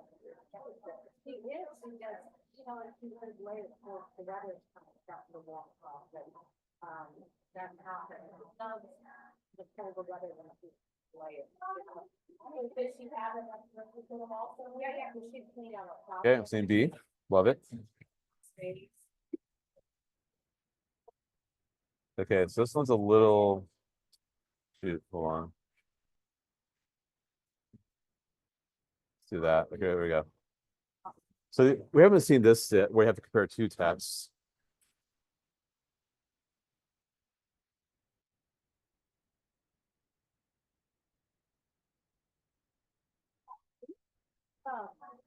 I think so far, so long as we learn this conversation, that I know this is okay, I got it out of that. I hope this one was morning, there was a really good morning. They haven't experienced it for several people here, but I thought one of them talked about, you know, go straight out of it. This is, I think the first one. Try the, something that is, soft and raw, you can tell, but it's very good. I thought, fine, they're like, guys, yeah, and reminds me of that Tom Cruise movie, where he does like, you want to taste and see it consciousness? You sure? You get a chance, there's another, well, I think it's been out for some time, there's another one, he actually breaks his ankle doing it, and, oh, that's how that one really, yeah, no, he just on out, and then they filmed it, and he had a broken teeth. I think the ankle, yeah. And then he's got, any creatures on it. Yeah. There was, he had to say yesterday. That's a good option. So, he goes underground and work for a week. You know, but this,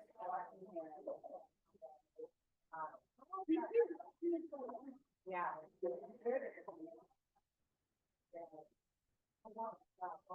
Yeah, B.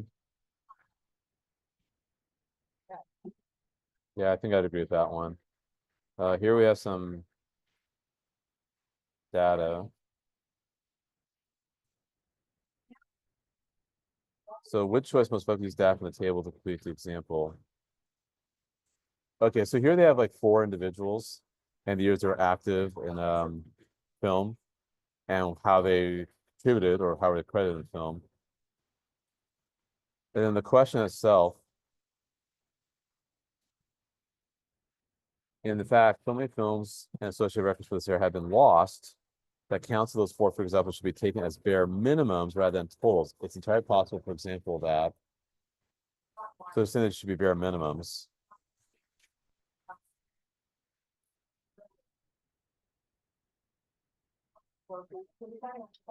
And it's entirely possible, for example, that so they probably have done more than what's shown.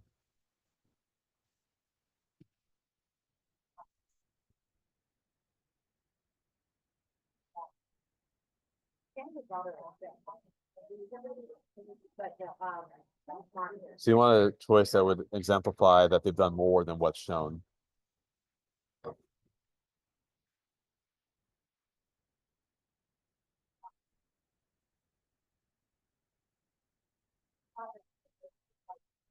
Oh, that's good. Well, did you, even better. Actually, everybody, right now.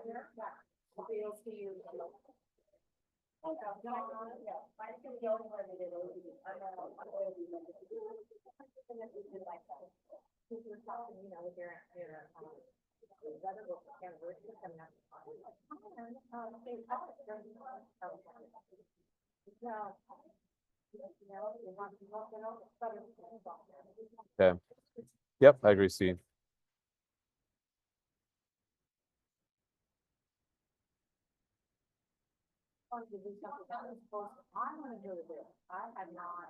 So which finding of true most folks support Suarez, Herta, and Harrow's claim? So you want to support the claim of these scientists. I think with the Jackson, I love the Jackson. I'll be right back. I have them in the Jackson. You know, we are really counting on the different.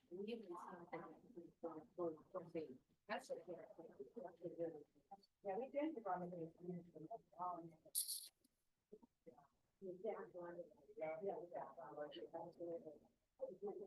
You know, probably what's that. So that was what thank you for all the walk to go parking lot. Parking lot was so to the house we used to live in that was. We lived in all the buildings there.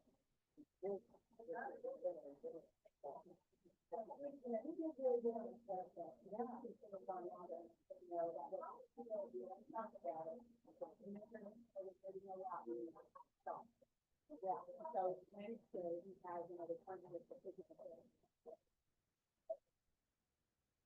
Mine's like yesterday, Mary and,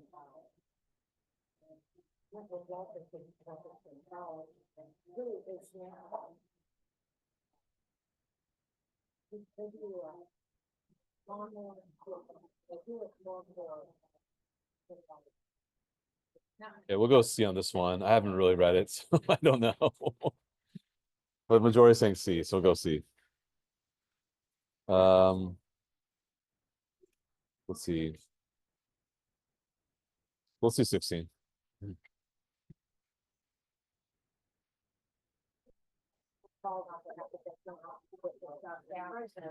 So they. On the location, you know, it's like that. The song that was on the road. Yeah. 57:30.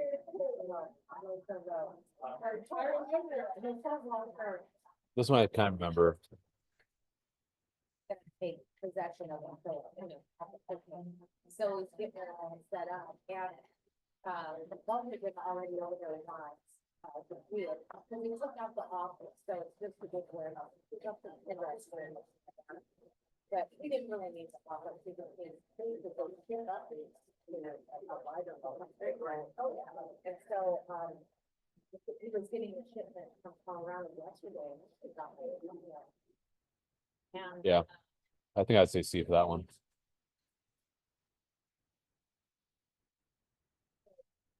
Okay, let's try 15.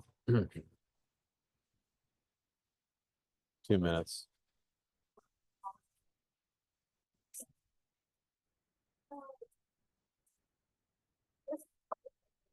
But Randy just loves it. Because, you know, sometimes it's just good to get out of the house. He's got a lot of stuff to do with things, you know, but it's just nice to have. They do it. Sometimes they're on the big coffee shop, they're like, you know, they die, I love all that stuff. It's really good. Then all of the out, they got hot dogs or hot dogs and out and rock. I think that, so, he's already know that there's a, yeah, we told me last night. We'll go D on that one. Another minute left. Probably won't have enough time to really give a fair shake the remaining 3 questions, but I think we have had enough time regardless.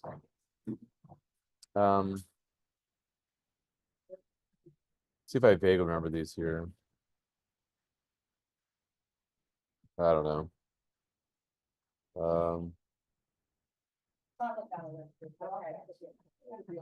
I'm just guessing now.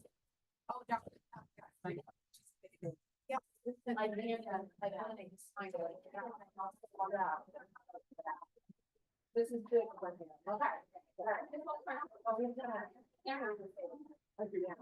Okay. So what I'm gonna do is I'm gonna end this. We're not gonna do the math. We're gonna save this for tomorrow. But what we'll do is we'll score this, see how it scored, and we'll go over any mistakes we had. One question I have for you guys, do any of you guys qualify for any accommodations like extra time? No? Okay. Because if you did, then we'd have to take that into consideration. Just doing that if What was that? would you suggest like trying to get extra time if we could? Hey, do you have it at school right now? You, With the 304 thing, you mean? yeah, 504. Do you have a 504 plan? No, I don't, but I've had like different things for like certain time. I mean, wouldn't hurt to pursue it. But I think usually what has to happen is that you'd have to have an established 504 plan at your school, and then your school would have to write put some forms together or something. But I mean, obviously, if you have that, there's a process you have to go through. So I just want to make sure you guys are aware of that. That's always why I bring it up. But yeah, wouldn't hurt to look into it. But if you've been fine at pacing, then I think we're okay. Yeah, we're just gonna skip this for now. So obviously we're gonna have a crappy math score. That's okay. Let's take a look at how we did on reading. But the good news is that definitely seemed like the first module went well, because those are some pretty tough questions we had. Okay, view score.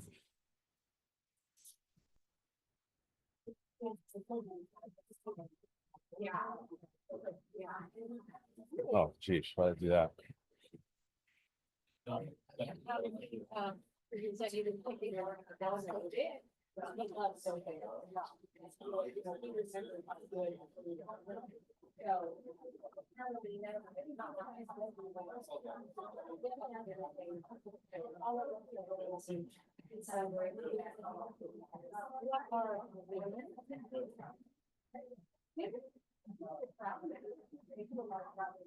Yeah, not bad.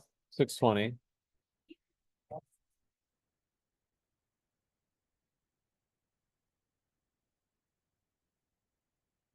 So you can see they have these different categories, like standard English conventions was grammar, 26% of the test. Craft and structure, which is more I believe that's going to be more like how the underlying portion serves a function, or the rhetorical synthesis questions. The first idea is going to be more the fill in the blanks. The special ideas, I think it's going to be the transitions, or main idea type questions. Maybe, I'm not 100% sure. Yeah, you can see we did really well. Actually, we did really well. Only missed one. That's amazing.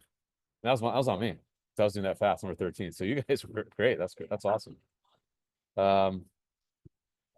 Yeah, I think I think it was going based on memory on this one. It's not worried about. We didn't do that one together. All right. Okay, but clearly we had a little bit of trouble in the second module. So I think what you guys will need to do is do practice tests for sure, and also I'll need to provide you some more challenging reading and writing questions. But you guys are clearly getting the first module stuff down, which is great. That's awesome. There's a recording tape. So let's take a look. Okay, so yeah, that one I knew you had missed, Wyatt. It's gonna be buttress, and I'll explain why. Whether the reign of a French monarch such as Hugh Capet or Henry I was historically consequential or relatively uneventful The trajectory is shaped by questions of legitimacy and therefore cannot be understood without a poorly understanding of the factors that allow the monarch to blank his right to hold the throne. To support his right, I'd say. Um,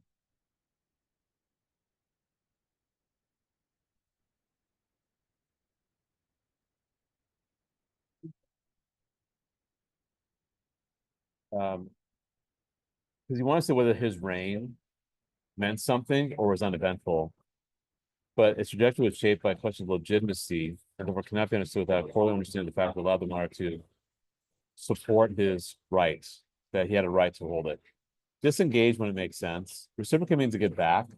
Annotate means to take note of. Buttress sounds like support, like a fortress in a way. And if you look at the explanations, his ability to hold the throne or had to defend that right. So that's about the context there. That's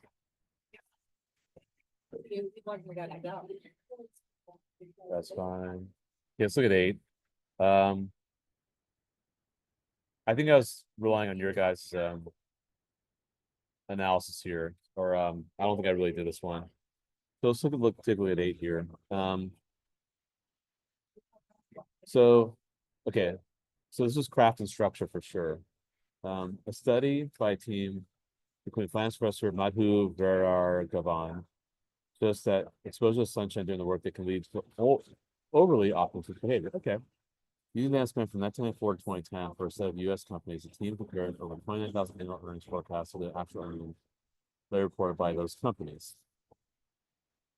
The team found that the greater the exposure to sunshine at work in the 2 weeks before a manager to an earnings forecast, the more the manager forecast exceeded the actual earnings that year. So it just makes you very optimistic. Okay. So it's providing some data, it looks like. I won't say it's giving a specific example, because it says data from 16 years and 29,000 earnings reports. So I'm going to say that necessarily. But they're explaining what method they use to come up with their findings because they found something, right? So to explain their technique. That's why it's C for that one. That's good. That's good. That's good. Okay, clearly we had a rush for this one.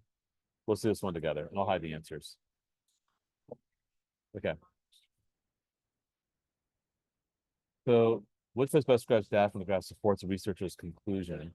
So if we look at the graph, it says here the average number of individual reporting directly to a CO. So in 1995, only 2 people, this is managers and department leaders. Managers, department leaders. So it seems like that number's has gone up as time has passed. Yeah, go ahead. So considering a large sample of companies, economics expert Maria Guadalupe, Julia Wolf, and Raghuram Rajan, this number of management leaders from different departments who report directly to a CEO. According to research, this finding suggests that prosecutors analyzed there was a growing interest among CEOs connecting with more departments in their companies. Yeah, I'd say yeah. I'd say yes, for sure. And what evidence would I use? No, it did fluctuate. That's not, C is not true, but B is not true.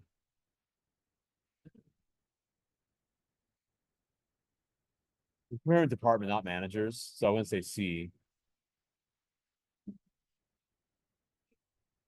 Well, it did fluctuate, so it better be D then, or else I don't know what to do.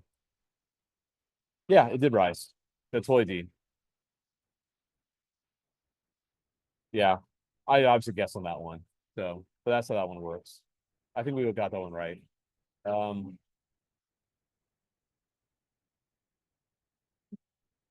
Let's look at this one here. Do you want to weaken the claim?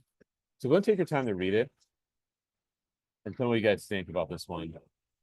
I'll hide the answers again.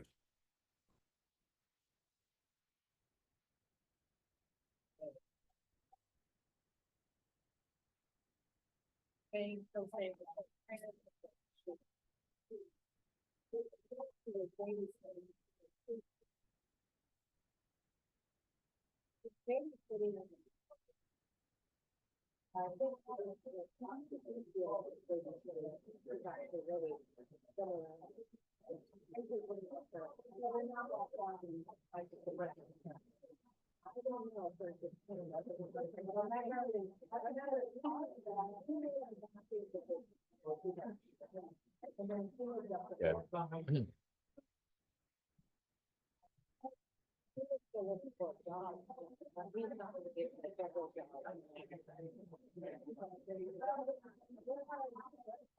Yeah, I don't know if I'd say B. Or D. Or Yeah, oh. here's the, yeah.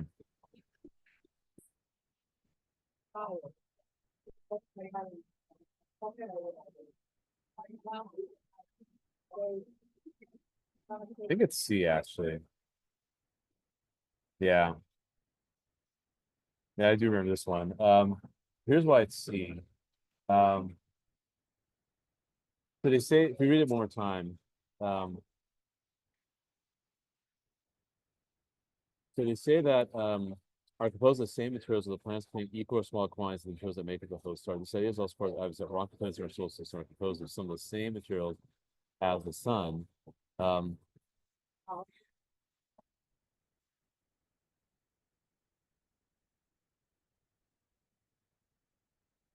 the plants contain equal or smaller quantities of others that make up the host star. But evidence emerges that the amount of iron in some rocky plants is considerably higher than the amount of their host star. That would weaken that claim. What is a claim? The claim is they form from the same gas and dust, right? And they've made this claim, or that's not, they've posited that they're composed of the same materials, with plants containing equal or smaller amounts. But if there's another material that's a higher amount, that might challenge that claim, perhaps. Even if it's composed of the same materials, but if it's a higher amount, maybe it didn't come from that then. So that's why it's C. Kind of a weird one. That's fine. Take a look here. Oh boy. We really struggled on those last six. So what the heck happened there? Oh, actually, I know you guys struggle. I didn't tell you guys struggle. Okay, let's talk about it. All right. This is good. Let's talk about 22. Whenever you put a title for someone's name, you never put a comma. Never ever. Like if you said US President Donald Trump came to California, you don't put a comma between President Donald Trump. You just stay all the way through. So there's gonna be no comma between critic and Cena Chen. And actually, Diesel Too Choppy as well. A film that critic Cena Chen claims expanded. Yeah, I would go and see it for that one. 23. Yeah, as I said, semicolons can be used as like commas as well for listing things. So here's again, the Arctic Alpine Botanic Garden, Norway, and the Jardim Botanico of Rio de Janeiro, Brazil, are two of many botanical gardens around the world dedicated to growing diverse plant species, both native and non-native. Actually, I think it's B, fostering scientific research and educating the public about plant conservation. So native and non-native have to go with species, so you want to at least link that together. But because they're using a semicolon here, they're using it like a comma for listing things, which is rare to do, but that can happen. So there's three things. It's dedicated to growing diverse plant species, fostering, so dedicated to grow, so dedicated to do three things: growing, fostering, educating. So growing, fostering, educating. And we have a semicolon to separate all three of those. That's why they set it up, because there's a semicolon there after that second item. And native, non-native belong to the species. So that's why the semicolon comes after non-native. That's why it's going to be for that one. Okay, transitions. There's a contrast here. And actually, I think I had agreed with you, and I don't think I read carefully enough. The Babylonian king Hammurabi achieved much during his 40-year reign. He conquered all of Mesopotamia and built Babylon to one of the most powerful cities of the ancient world. Today, blank, he's mainly remembered for the code of laws described. Okay. So even though he did all these things, he's done so much, he's really only remembered for one thing. Right? And that's why it's a contrast. That's why it's C. And actually, I do remember that from world history many years ago. Okay, here's another one. So I think transitions will be good for you guys and punctuation. I think that that's going to be so this is good. I'm actually learning about you guys, right? You're showing me what you need, and this is good. I need to provide you this practice. Okay, in her poetry collection, Thomas and Bulow, Rita Dove interweaves the titular characters' personal stories with broader historical narratives. She places Thomas' journey from the American South to the Midwest in the early 1900s within the larger context of the Great Migration. Blaine Dove sets events from Bulow's personal life against the backdrop of the civil rights movement. Okay, so that's a different thing, right? I think there's a little bit of historical knowledge that might help a little bit. When the U.S. civil rights happened in the 1960s, this is the early 1900s. I mean, not saying you need to have historical knowledge, but if we see, they talk about she places Thomas's journey, then the personal life of this other person. So it does it in a similar way. It's not specifically because you're talking about another thing she's doing that's similar. Definitely not a contrast. It's not regardless. That's a contrast. It's not cause and effect. You're not diving deeper. You're just giving a separate thing. And that's why it's D. Here's another one. When designing costumes for film, American artists Fitrat Larb typically custom fits the garments of each actor. Blank for the film Sunshine, in which astronauts must reignite a dying sun, she designed a golden spacesuit and had a factory reproduce them in 3 standard sizes. Lacking tailor-made quality, the final creation reflected the unveilingness of actual spacesuit. Okay, she typically custom fits, right? However, it was done in a few standard sizes. She couldn't custom fit it, and it reflected an ungainliness, lacking tailor-made quality. So she wasn't able to. Usually she does, but she wasn't able to. I'm going to use the word but. That's why it's nevertheless. You need that contrast there. It's a little subtle, right? There's a notable exception. So you need that contrast there. Yeah, this one, I want to say it was B. No, it's D. Okay, I was wrong. Never mind. Okay. So you want to support a generalization. See, this is very specific, so I'm not sure that would really do a generalization. So we look at D, a comet's orbit around the sun may change over time. The orbit of that once lay between the comet's orbits of Uranus and Jupiter.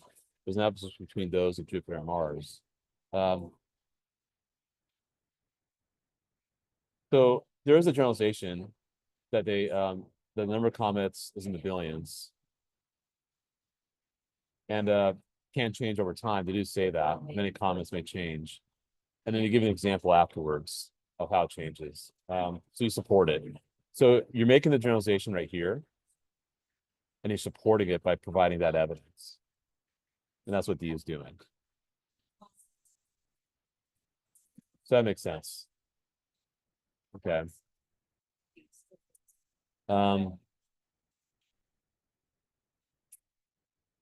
He said they like to go to Moscow.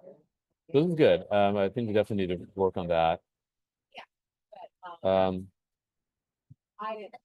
let's talk about 16 and 17. I think that pretty much will close the loop here.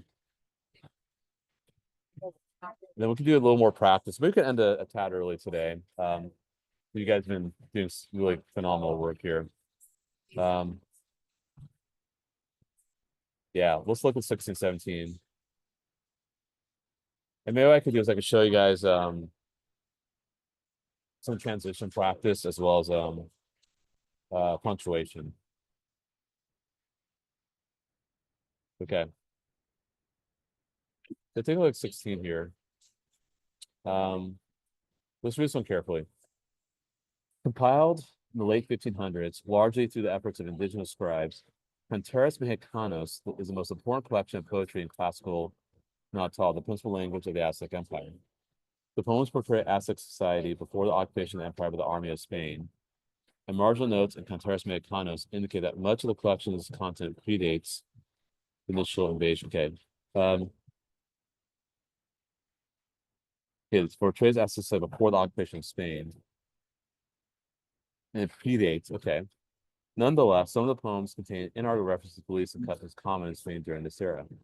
Thus, some scholars have concluded that, okay, that maybe there's some sort of Spanish influence before they invaded. Could have come from somewhere else, perhaps.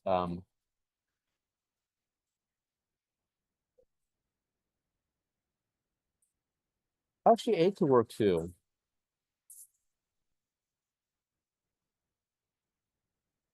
So the invasion happened afterwards, okay.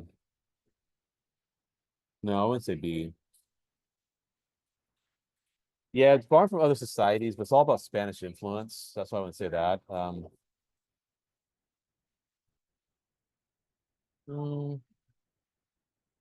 It's the coincidental resemblance between those societies. But you've got to use evidence that's there, right? And the evidence is that Spain, that Contreras Mexicanos predates the invasion, but some of the poems have references to Spain. So probably there's some of this, there may be some additions to that book or that collection of poetry that came after the invasion. That's why I'd say. And this is a grammar one. So we're probably gonna look for run-ons or fragments. To humans, it does not appear that the golden orb weaver spider uses camouflage to capture its prey. Rather, the brightly colored arachnid seems to wait conspicuously in the center of his large circular web for insects to approach. Yeah, I gotta start a new sentence. 100%, I gotta start a new sentence. That's why I'm gonna go D on that one. You need that semicolon. Hope that makes sense for that one. Okay. Cool. So let's do this. So I'll send this later today. If you guys want to do some practice, I'd say you can. But we're gonna be at it again tomorrow at 8 o'clock in the morning, doing math. But from what I'm seeing, what could help you guys tremendously will be punctuation.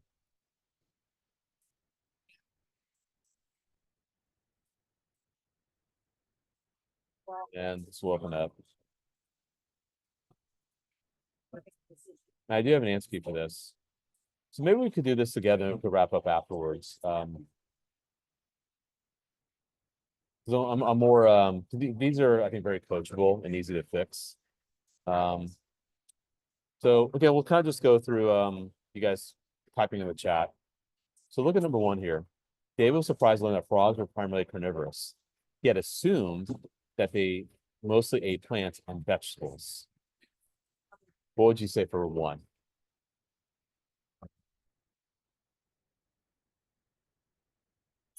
Yeah, I think it's a pretty easy one. Yeah, I agree, D.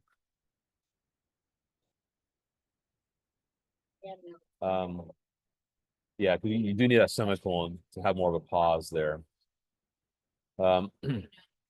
Yeah, and they don't do no change as an option. This is like from an old test, but it has to change. You need a semicolon there. Let's try another one. So let's try two. A synthesizer, then you have dash. And you explain what the synthesizer is, an entirely electronic musical instrument. Then you say afterwards, can usually be categorized into either an East Coast or a West Coast design philosophy. So did I need that phrase in the middle? No, I didn't need it. So if I have a dash, I better need another dash afterwards, right? It's not needed. That's how you can tell it's not essential and what punctuation marks must go there. 2 commas, 2 dashes, or parentheses. But I can't mix it up. So it's gotta be C. Yep. Good.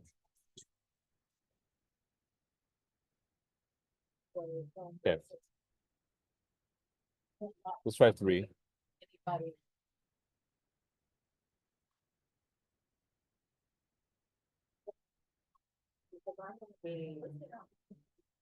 Well, I would be.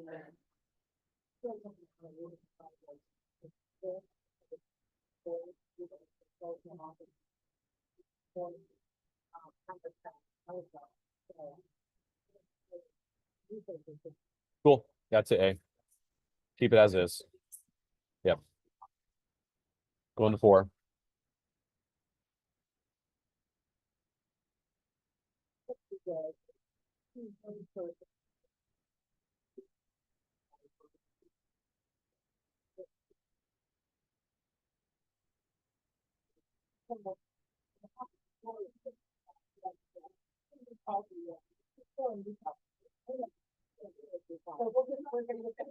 So one runner can say a professional, his or her, that's singular. There's got to be possessive because talk about their life. There's one person. See, good. That was multiple runners. If you said several professional long distance runners' lives, and you said lives, not life, and their workout schedule. So a life, his or her. But it would have been D if I had if I said like several lives there, then totally you're gonna go with D. So make sure we're mindful of that. Very subtle. And you know, I know when we text, we don't really think to do this sometimes, but sometimes we do. If you're a little more particular about grammar, my wife and I are that way sometimes, but anyway. Let's look at 5.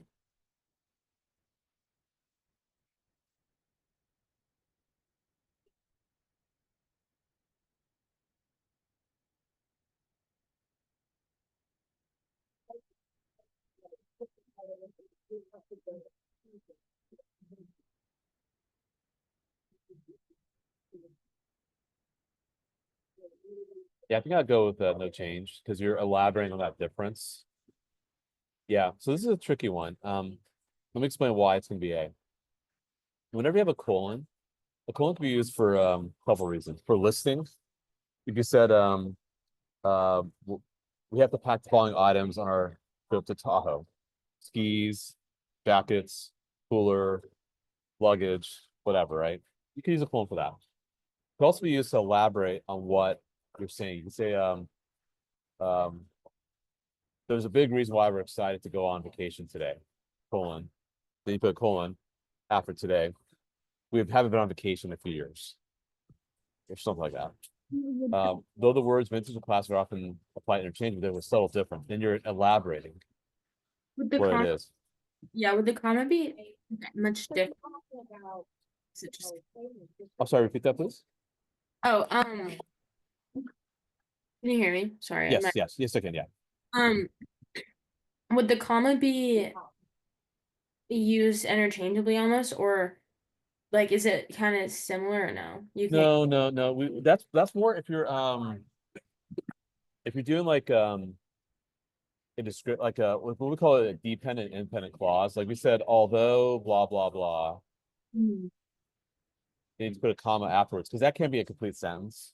Then yeah. afterwards you say, like, although I am very hungry, comma, I'm gonna fast for the next 10 hours. I'm gonna fast for the next 10 hours could be its own sentence, but you have a statement beforehand. Sure, use a comma to separate that. That's not what's happening here. You're explaining what that difference is. Okay. Yeah, though the words. Yeah, here's the other thing too. This is an independent clause. This is also independent as well. Okay. So yeah.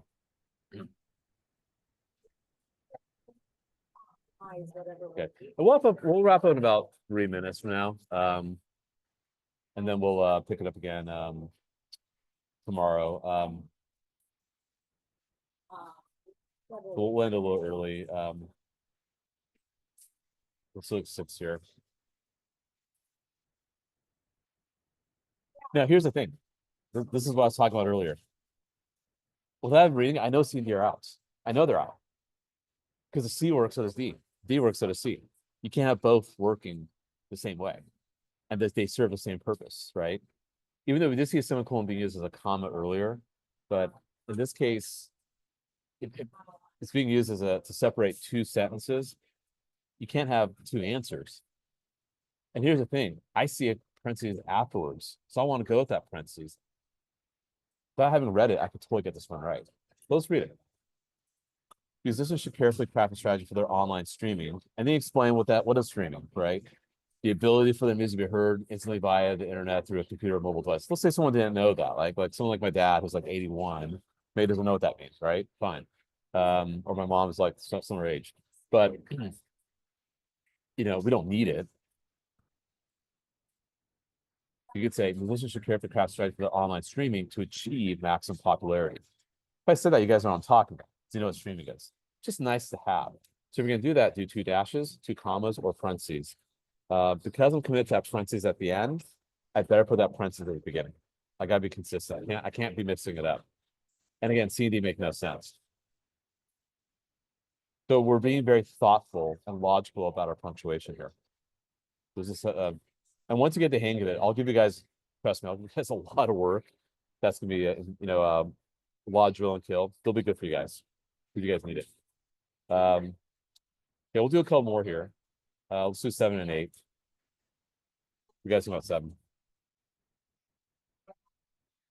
Well, hopefully there's still one over there, of course. Dollars, actually, dollars. All they would do, if they have money that comes out of their, airport budget. Yeah, you're gonna have a run on otherwise, and is kind of weird to start it. Yeah, so I'll go D for sure. Yeah, good. Good. Boss will go with 8. Ooh, good one too. On punctuation.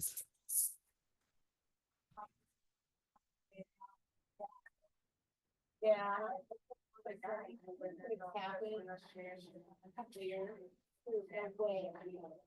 Yeah, so it's could be used 2 ways. As a contraction thing, it is,